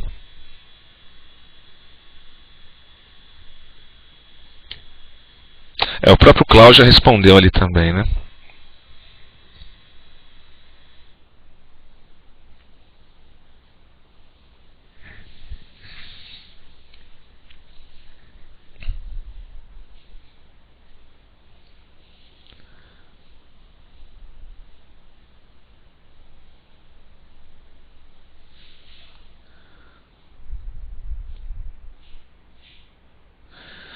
Aqui, Klaus Lion, aqui está um duelo de digitação aqui.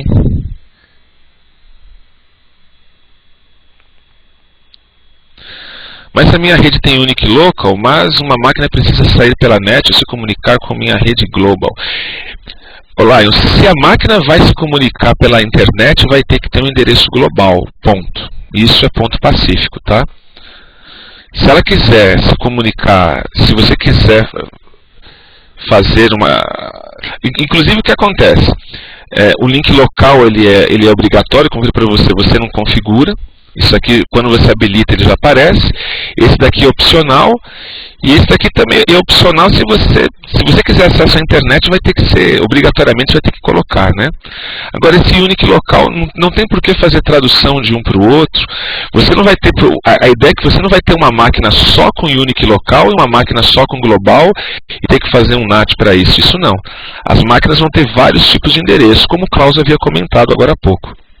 Ela pode ter todos os vários endereços na mesma interface.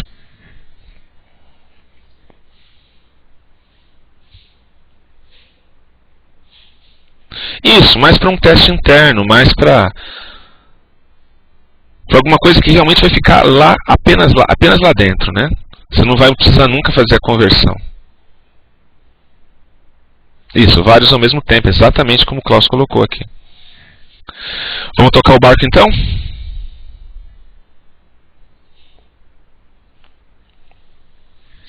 Então vamos lá, vou novamente desabilitar para vocês aqui, minimizar. E vamos lá. Bom, outra coisa que também é batata, que é bastante importante, muito importante lá nos tipos de endereço, é com relação a ele ser unicast, multicast ou anycast.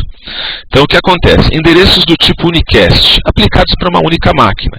Isso aqui é um velho conhecido nosso, né? Você aplica um endereço, o endereço unicast, ele vai ter que ser único. Então a gente fala que isso aqui é um endereço do tipo 1 para 1. Um host ou uma interface vai receber esse endereço uma única vez. E eu identifico ele de forma única, né?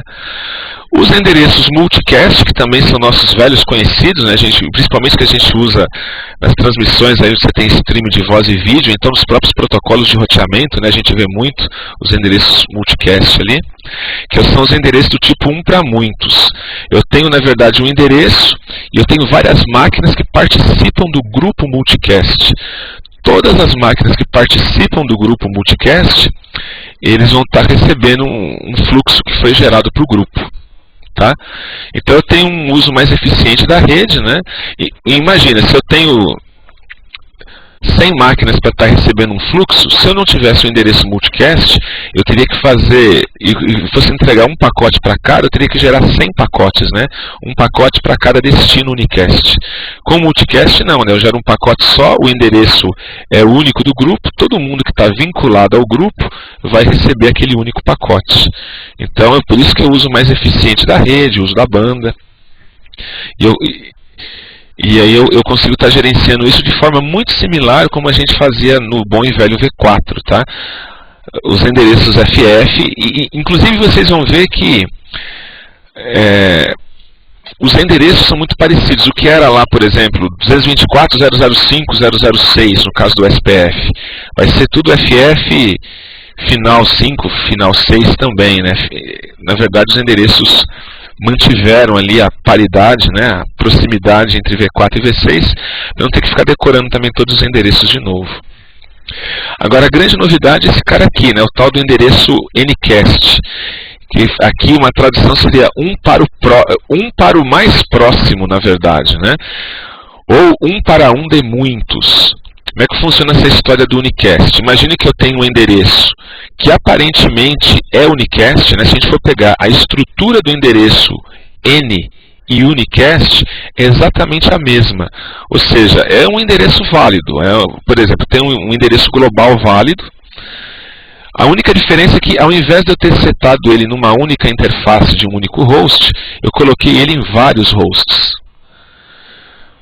Aí você fala assim, pô, mas não vai dar IP duplicado? Eu estou falando que eu vou usar o mesmo endereço várias vezes, mas não no mesmo segmento de rede. Eu tenho segmentos isolados.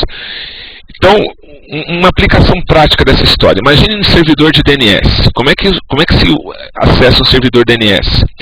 Como é que você escolhe um root server, por exemplo? Ele vai procurar o servidor mais próximo de mim. Ele faz um ping lá, vê qual o endereço que tem o TTL menor e vai acessar aquele servidor DNS raiz mais próximo. Se eu fosse trabalhar com Anycast, imagine que eu tenho uma tabela de roteamento e eu vou enxergar aquela rede onde está o host.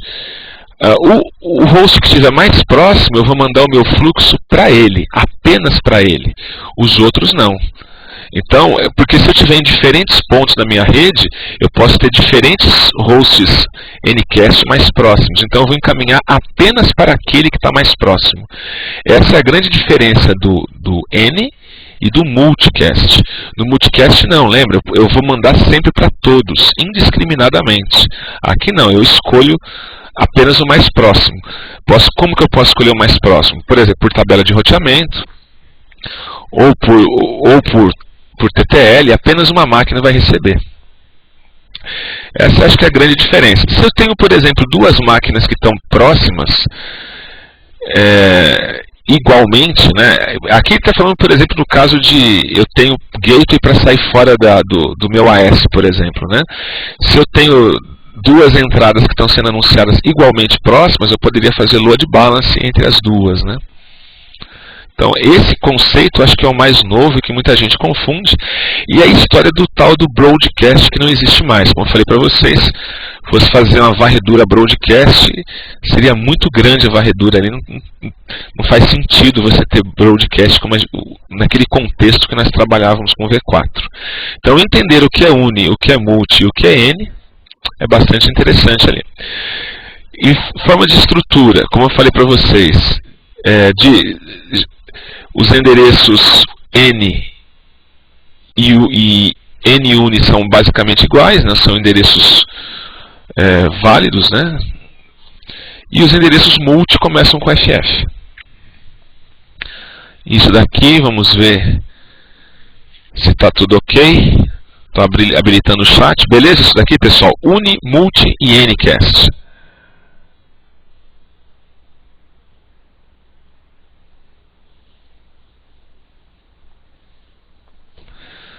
Beleza.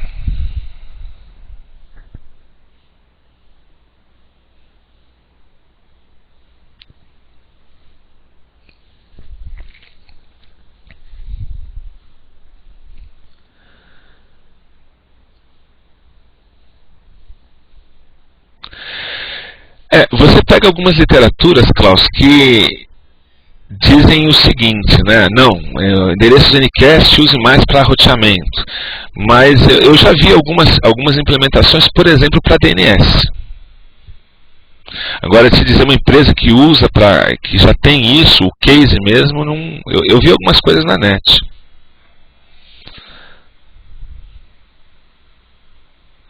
Na verdade, a utilização dele, assim, tudo que eu poderia estar fazendo um cluster de máquinas para um determinado serviço, né, e essas máquinas estão espalhadas, seria interessante aplicar. Bom, vamos lá então. Vamos aí que, sobrando um tempinho, eu faço o seguinte, eu já até posso colocar um desafio de endereçamento para vocês aqui, para a gente continuar lá depois no fórum, ok? Vamos lá, desabilitar aqui. Então, tem os tipos de endereçamento. Bom, aqui ele está explicando cada um deles, né? Então, a história dos endereços, os endereços globais Unicast e Ncast, acho que é basicamente do que eu havia comentado com vocês, né? A ideia do prefixo, que os endereços Ncast podem aparecer diversas vezes, que acho que é redundante comentar de novo. A segmentação dos endereços, que eu falei para vocês, geralmente barra 64 é a parte que vai ser segmentada para fazer subnets. As subnets geralmente estão dentro da faixa que vão de barra 32 a barra 48, que uma empresa recebe. Esse registro, os registros regionais aqui, esse barra 23, na verdade, como eu falei para vocês, hoje eles recebem uma máscara maior, né, um prefixo maior, que é o barra 12.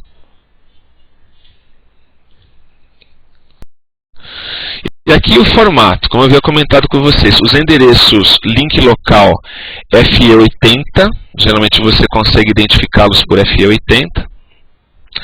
Aqui, novamente, aquilo que o próprio Klaus tinha comentado, né? Uma única interface tem múltiplos endereços, né? E ele pode ter múltiplos endereços de qualquer tipo, unicast, ncast ou multicast. Quando vocês, por exemplo, configuram a interface do roteador, então ele vai subir lá, ele vai ter um FE80. Então, beleza, ele tem um endereço local criado. Para que a descoberta de vizinhança possa ser feita, as interfaces vão estar sempre vinculadas ali um FF 00.2.2.1, 2.2.2, que tem os endereços de todos os roteadores, todos os nós. Então, quando você dá lá um show IPv6 int brief, você vê tanto os endereços unicast, quanto os endereços multicast padrão para que ele consiga fazer descoberta de vizinhança. Numa máquina Windows, ele geralmente inibe as máquinas, os outros hosts responderem um ping para o multicast, né? Mas no Linux, por exemplo, se você pingar para o endereço multicast, cadê um exemplo? Aqui ele está falando do resumo.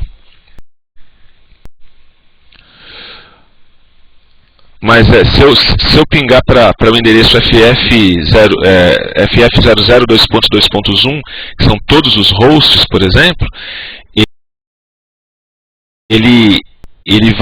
todas as máquinas que pertencem àquele segmento local vão responder ao ping multicast, por exemplo, né?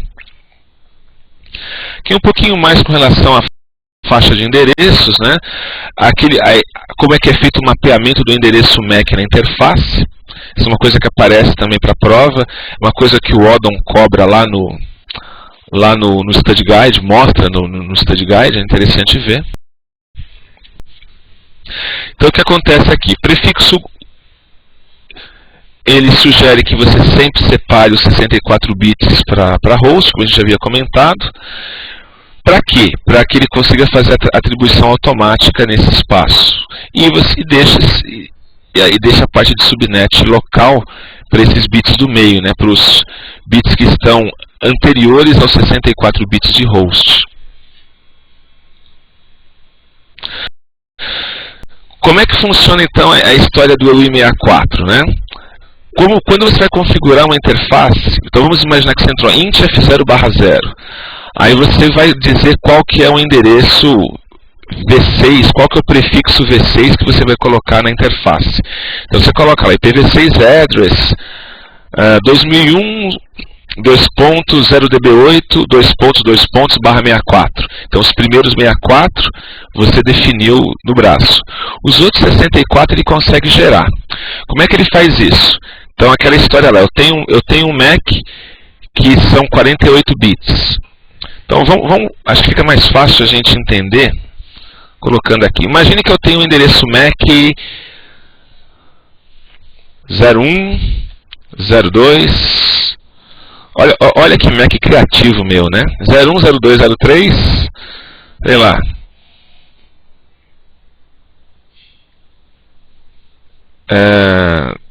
Bom, agora já fiz assim, 04. Obviamente não vai existir, né? Mas 04, 05, 06. Então eu tenho o endereço MAC. Deixa eu até aumentar um pouquinho aqui para a gente poder enxergar melhor.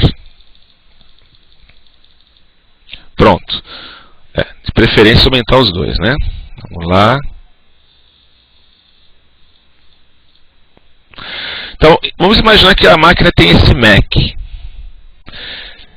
Como é que ele vai gerar? Ele vai pegar o endereço da rede, eu já defini para ele, como eu tinha comentado com vocês no exemplo. Então o endereço da rede vai ser um FE, vamos imaginar que ele tem lá o endereço local, FE80, ou mesmo o mesmo 2001, tanto faz, né? Aquele 2000, precisa ficar igual, como eu tinha falado do exemplo antes. Tendo o tamanho, 2001, DB8, dois pontos, aí isso daqui é o padrão, o prefixo da rede. Como é que ele vai fazer para o prefixo do host? Ele vai pegar os primeiros 24 bits do MAC, que é o OI, né, a identificação do fabricante lá.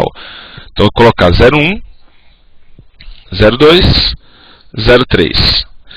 Ele vai colocar um enchimento, que é a ideia do FF, FE.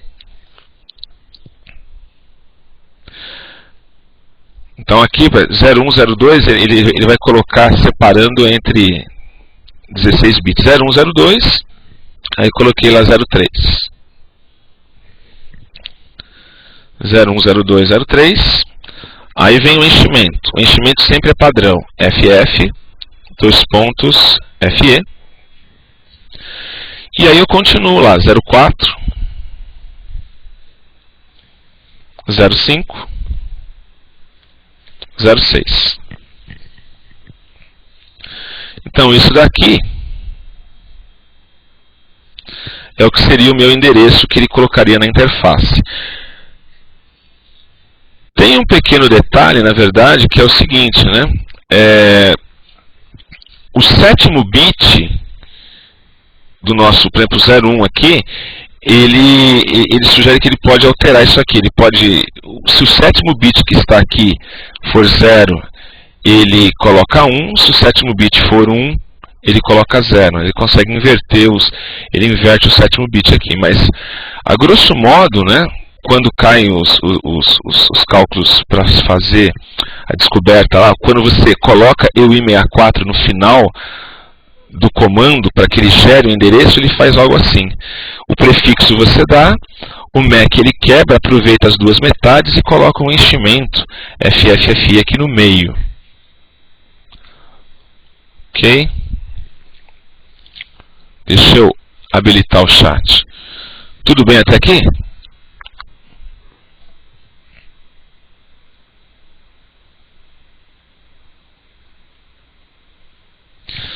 Ok. Diga, Lion.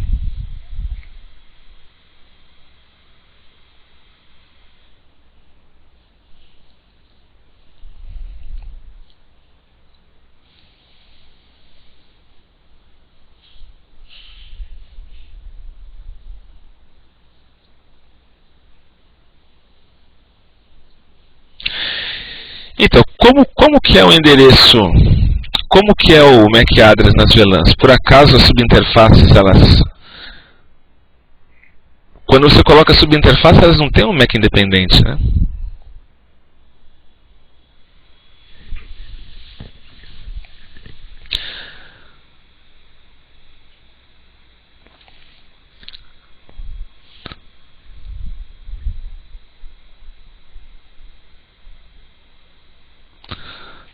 Eu creio assim, se você manda ele fazer atribuição automática, cada VLAN você vai colocar um prefixo diferente, correto, Lion? Então, vamos imaginar, você vai ter uma subnet diferente. Então, ainda que você tenha, vamos imaginar que eu tenho o mesmo MAC que ele vai criar, o ID de host seja o mesmo, na verdade você vai ter a parte da rede, as subnets vão ser diferentes, então não dá embate de endereço. Não sei se o problema que você vê era a questão do embate, né? Ou seja, de você ter dois caras que estão assumindo o mesmo endereço. Mas desde que você coloque prefixos diferentes, é a mesma coisa quando acontece, você poderia ter interfaces físicas diferentes usando o I64. E eles vão estar gerando de forma similar, a diferença deles está no prefixo, correto? O prefixo é a mesma coisa que acontece no V4. Você nunca vai poder colocar no roteador, seja numa interface física ou numa subinterface, você nunca vai poder colocar o mesmo prefixo. Então é a mesma coisa.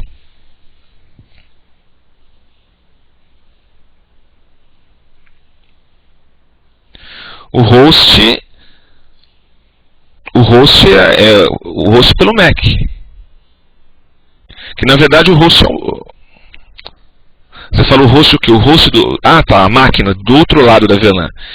Então, se você deixar usar o I64, o host ele também vai fazer a atribuição da mesma forma, né?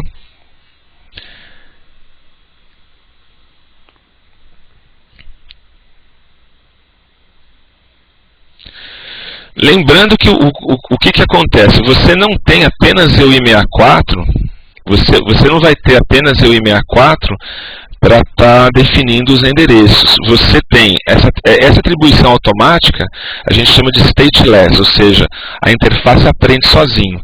Vamos imaginar que você tem máquinas Windows ou máquinas Linux para aprender, ou você vai lá e digita no braço o endereço V6 de cada uma delas, que é endereçamento estático, ou você poderia usar DHCP V6. O DHCP não morreu, ele continua aí também, tá? Eu poderia estar atribuindo um range mesmo, uma faixa que vai de tanto a tanto com DHCP V6. Para te falar a verdade, essa atribuição stateless aqui, eu realmente vi na porta do router, tá? Na porta do router você coloca o I64 e ele faz essa descoberta. Eu estava vendo, por exemplo, as máquinas Windows, O que eu vi de atribuição para o host foi ou via endereçamento estático, você seta no braço lá, e do vista para cima, você já consegue digitar direto nas propriedades da rede. No XP para baixo, no XP, por exemplo, você tinha que fazer a instalação do pacote separado, tinha que usar um comando netsh para estar fazendo a configuração só no modo texto, mas a partir do vista para cima, ele aceita ou configuração estática ou via DHCP.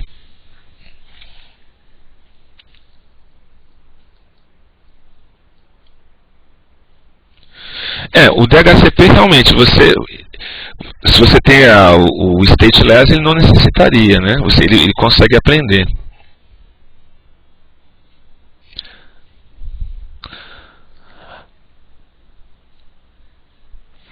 Ok? Bom.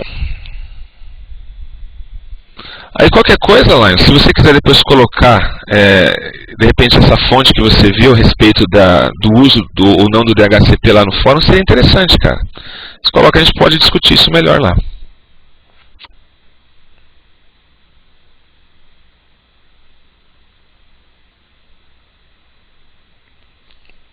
Entendi. Pra gente dar uma olhada então. Deixa eu continuar então aqui, minimizar aqui. Bom, esse slide aqui, ele tinha justamente um exemplo do EUI64, aquela divisão que eu escrevi para vocês, né? Ele acabou não saindo aqui. Mas a ideia é essa, eu pego os últimos 64 bits para estar fazendo a geração automática do host. Bom, a ideia do multicast que eu havia colocado para vocês, né? Então, sempre que o endereço for multicast, que ele identifica um grupo, ele começa com FF, ou seja, é um byte com tudo ligado. Tem vários tipos, aí tem um mapeamento, né, dos bits que vem aqui logo na sequência do primeiro quarteto de valores multicast. Então, você tem valores quando é interface local, quando é link local, quando é global. Site local é um tipo de endereço que já caiu, que é obsoleto. Enfim, ele tem um mapeamento aqui dos vários multicasts, né? O que é interessante saber, o que é bom guardar para a prova de route? Alguns dos endereços multicast mais conhecidos, né? Então, esses endereços que são link local, todos eles não são roteáveis, né? Ou seja, eles estão presos dentro do segmento de rede para descoberta local. Então, FF02, 2.2.1, é aquilo que eu falei para vocês do All Nodes, né? O router, por exemplo, por ele ser um equipamento que também fala V6, quando você dá um show IPv6 int F0/0, por exemplo, um dos grupos em que ele vai estar vinculado automaticamente é esse FF02, 2.2.1 aqui. Isso aqui é que eu falei para vocês, que no ambiente Linux, por exemplo, se você desse um ping para esse endereço aqui, todos os nós que fazem parte da rede local iriam responder. O FF02 2.2.2 são todos os routers, então o router responde por isso. FF02 2.2.9 são todos os roteadores RIP. Aqui não está, mas o mesmo se aplica para todos os endereços dos outros protocolos de roteamento, né? Então, por exemplo, o SPF, FF02 2.2.5, 2.2.6, FF02 2.2.10 para o EIGRT e assim por diante, né? Os endereços se mantêm e isso é interessante guardar. Existe um endereço especial que é gerado também aqui usando os últimos bits do MAC, de uma interface do router naquele segmento local, que é esse tal do solicited node, né? O nó solicitado. Então, por exemplo, eu falei para vocês que existem algumas coisas que eu não dependo mais do DHCP para aprender. Uma coisa deles é a ideia do default gateway, né? Quando uma máquina quer aprender o endereço do gateway padrão, ela vai solicitar para alguém. Então eu preciso que a máquina seja identificada, que o router seja identificado. Então ele vai gerar um endereço para identificar, aquele router vai se identificar que ele está disponível lá para estar oferecendo um prefixo para que a máquina consiga aprender que aquele prefixo mais o sufixo ali é o endereço do nó, que é o endereço do gateway, para onde ele pode mandar para sair fora da rede interna, né? Como vocês viram, o mais importante são esses endereços. O 1 e o 2, quando você visualiza as interfaces do router, eles já vão estar presentes lá. Aqui tem alguns serviços que usa, por exemplo, o NTP, né, que vai estar usando o endereço 101. Então tem alguns outros endereços, mas assim, para a prova, acho que o mais interessante é realmente verificar esses primeiros endereços que estão aparecendo sempre na interface. Inclusive o que o Odom mostra lá no Study Guide.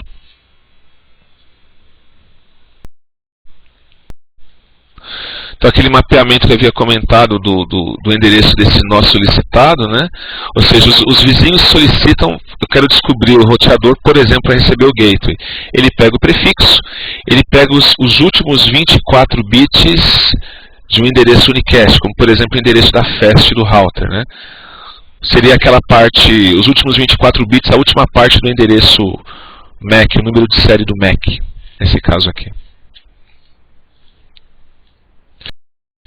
Aqui é a saída de um show IPv6 interface, onde vocês têm exatamente aquilo. Eu tenho lá, bom, essa interface está trabalhando com IPv6, ela já faz parte de all nodes, de all routers, mas eu consigo identificar esse router de uma maneira específica. Esse cara aqui é o FF02 2.1 FE3A 8B18, que é esse finalzinho do endereço aqui que foi gerado pelo EUI64 para esse endereço do tipo link local aqui. Então isso daqui não foi configurado, ele já foi setado automaticamente quando eu subi IPv6 Unicast Routing e ativei o roteamento na caixa, na verdade. Os endereços Unicast é que ele fala mais a respeito do prefixo, né, que ele é um endereço que é marcado em mais de uma interface. A estrutura física dele é igualzinho ao Unicast, a diferença é quantas vezes eu atribuo.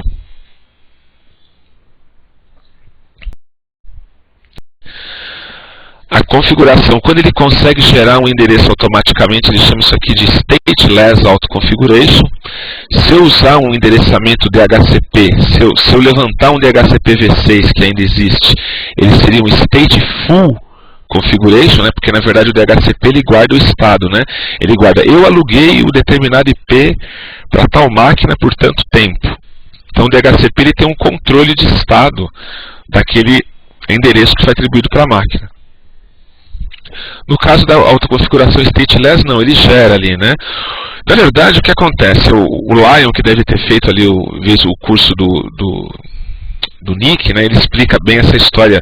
As máquinas o tempo todo em camada 2, elas ficam conversando, né? Não existe mais ARP, não existe mais HARP, IGMP, que é aquele protocolo de controle de grupos multicast, também não existe. Então, toda essa conversação entre roteador e host, ela é controlada por ICMP. Então, eu tenho várias mensagens ICMP que rodam entre esses caras, né? E tenho, por exemplo, router advertisement, o router se anuncia.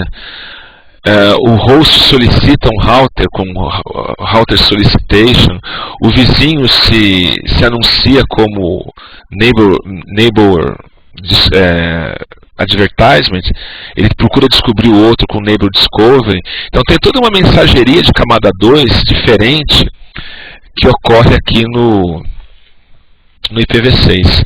Pelo menos para o route, tá? Ele não entra muito em detalhes disso, basta saber que a máquina consegue fazer a autoconfiguração do seu endereçamento. Ele pega o prefixo recebido e ele pega o endereço de camada 2, que no caso aqui é o MAC, para conseguir compor seu próprio endereço. Aquela história similar do EUI64 que a gente havia discutido. Tá? E o router ele consegue encontrar o host dentro do ambiente local, ele consegue encontrar e passar informações como, por exemplo, qual que é o prefixo, é barra quanto o endereço, qual que é a rota padrão e algumas coisas assim. Aqui, então, a ideia do router solicitation. O router ele precisa descobrir um prefixo para solicitar a autoconfiguração, né? Olha, no caso aqui ele está descobrindo um prefixo válido, né? Um unicast válido aqui, um 2001 DB8, que é, na verdade, onde foi configurado esse 2001 DB8? Eu posso ter configurado aqui na interface do router. E ele vai lá e fez a descoberta. Eu acho que foi isso que o Lion tinha perguntado daquela hora. Deixa eu só habilitar e verificar se é isso mesmo. É isso aqui que você estava falando, Lion? O chat está aberto. Ok. Então era isso mesmo. Então o que acontece? Esse prefixo aqui ele está descobrindo do próprio roteador vizinho.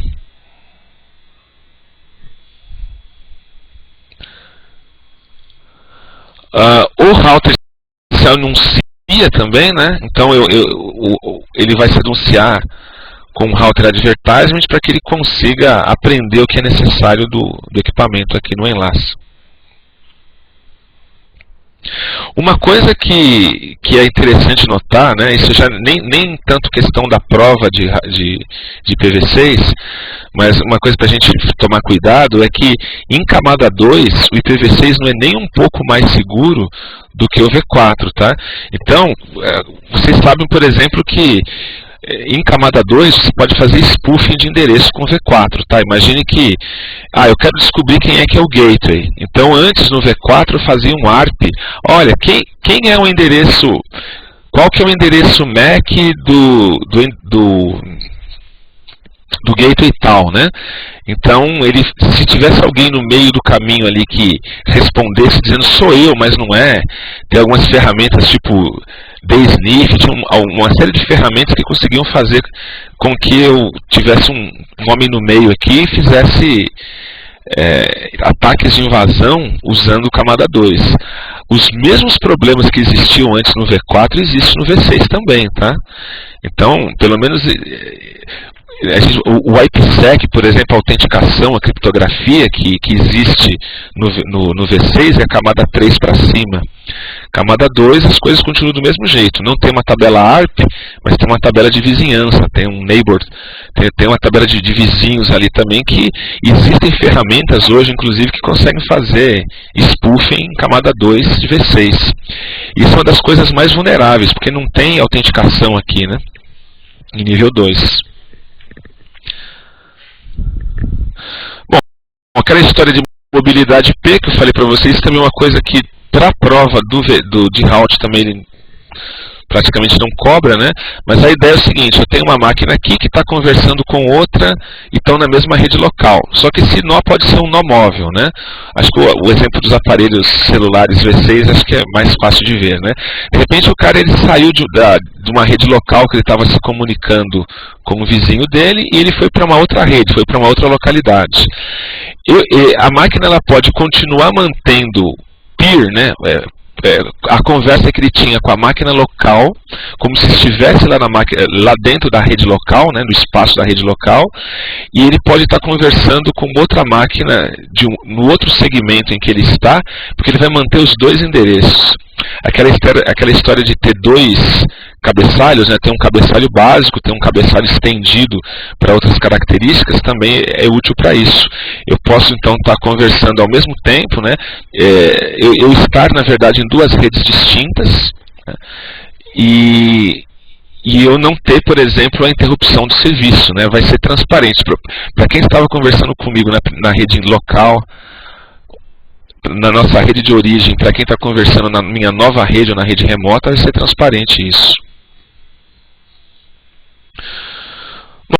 Bom, aqui é com relação ao checking das atividades. Então o I64 ele vai derivar da interface o endereço IPv6, né, ou seja, a identificação do host, 48 bits do MAC mais 16 de enchimento.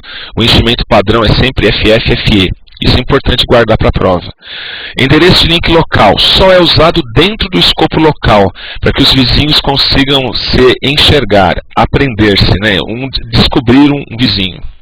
Os endereços link local são sempre FE80. O Stateless Auto-Configuration é a capacidade da máquina gerar o seu próprio endereço IP sem a necessidade de um DHCP. Então ele consegue fazer uma autoconfiguração e os hosts podem aprender isso, podem aprender o prefixo do router mais próximo, na verdade. Como é que o endereço multicast pode ser identificado com FF? Né? Todo endereço multicast começa com FF. Bom, aqui são as mesmas coisas, né? O MAC forma porção, FF/8, ou seja, os primeiros 8 bits são sempre ligados no multicast. Bom, aí a gente terminou, a gente tem uns 5 minutinhos ali ainda para discutir. Então o que acontece? Essa apresentação, a ideia dela é passar os conceitos básicos do V6. Então, endereçamento, tipos de endereço, Ncast, Unicast, Multicast, Link Local, Unique Local, Global. Então essa nomenclatura, né, todos esses termos que são usados em IPv6 é a ideia dessa apresentação. A parte de roteamento, eu aconselho vocês a verem o que seria a aula 11, né, que na verdade já havia sido gravada, essa ficou íntegra, não teve nenhum problema durante a gravação, então nós mantivemos a aula 12, onde ela tem os detalhes de configuração de protocolo de roteamento e tem configuração dos túneis também, né? Eu fiz inclusive a configuração dos túneis no GNS3 e tinha postado lá. Alguém chegou a dar uma olhada nos labs de V6? O chat está aberto, pessoal.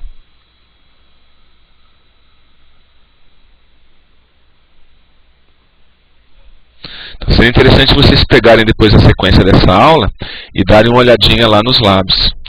E povoar o fórum lá agora com as coisas de V6 também, né?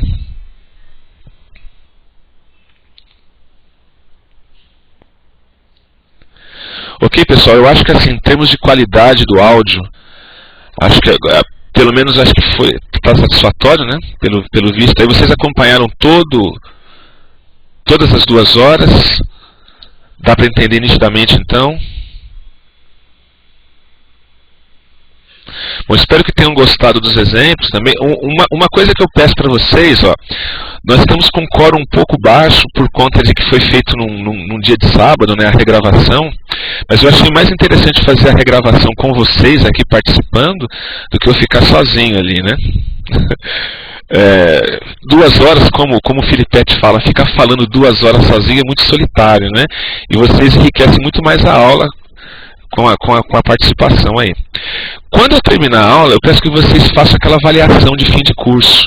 Tá? É uma maneira da gente ver como é que foi, se tiver alguma sugestão. Especialmente que agora a gente tem um número um pouco mais limitado nessa sessão, então vocês fazem bastante diferença. Aí, se pudesse, eu pediria que todos fizessem a avaliação.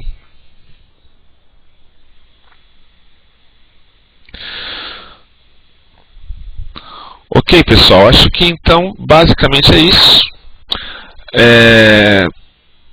Vocês aí têm agora vocês têm as 2 gravações de IPv6. É interessante vocês lerem também o material do ODON, né, o Study Guide que a gente usa de base, e colocarem dúvidas, povoarem lá o fórum do Moodle com isso. Não esqueçam aí que dia 23 tem a última aula do curso com o Filipetti. Olha, a gravação ela demora um pouco, tá? Ela demora tipo aí de 2 a 3 horas para ficar pronta, porque o vídeo é grande, né? Geralmente quem faz a gravação o próprio Marco coloca no ar, né? Eu vou falar com ele, mas eu acho que no mais tardar na segunda-feira já deve estar lá, Walter.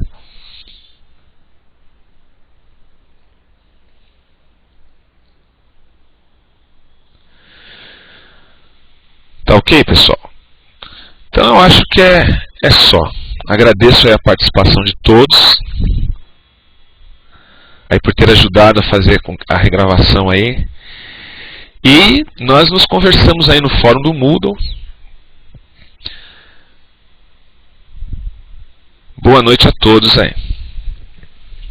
Vou finalizar a aula. Bom final de semana a todos.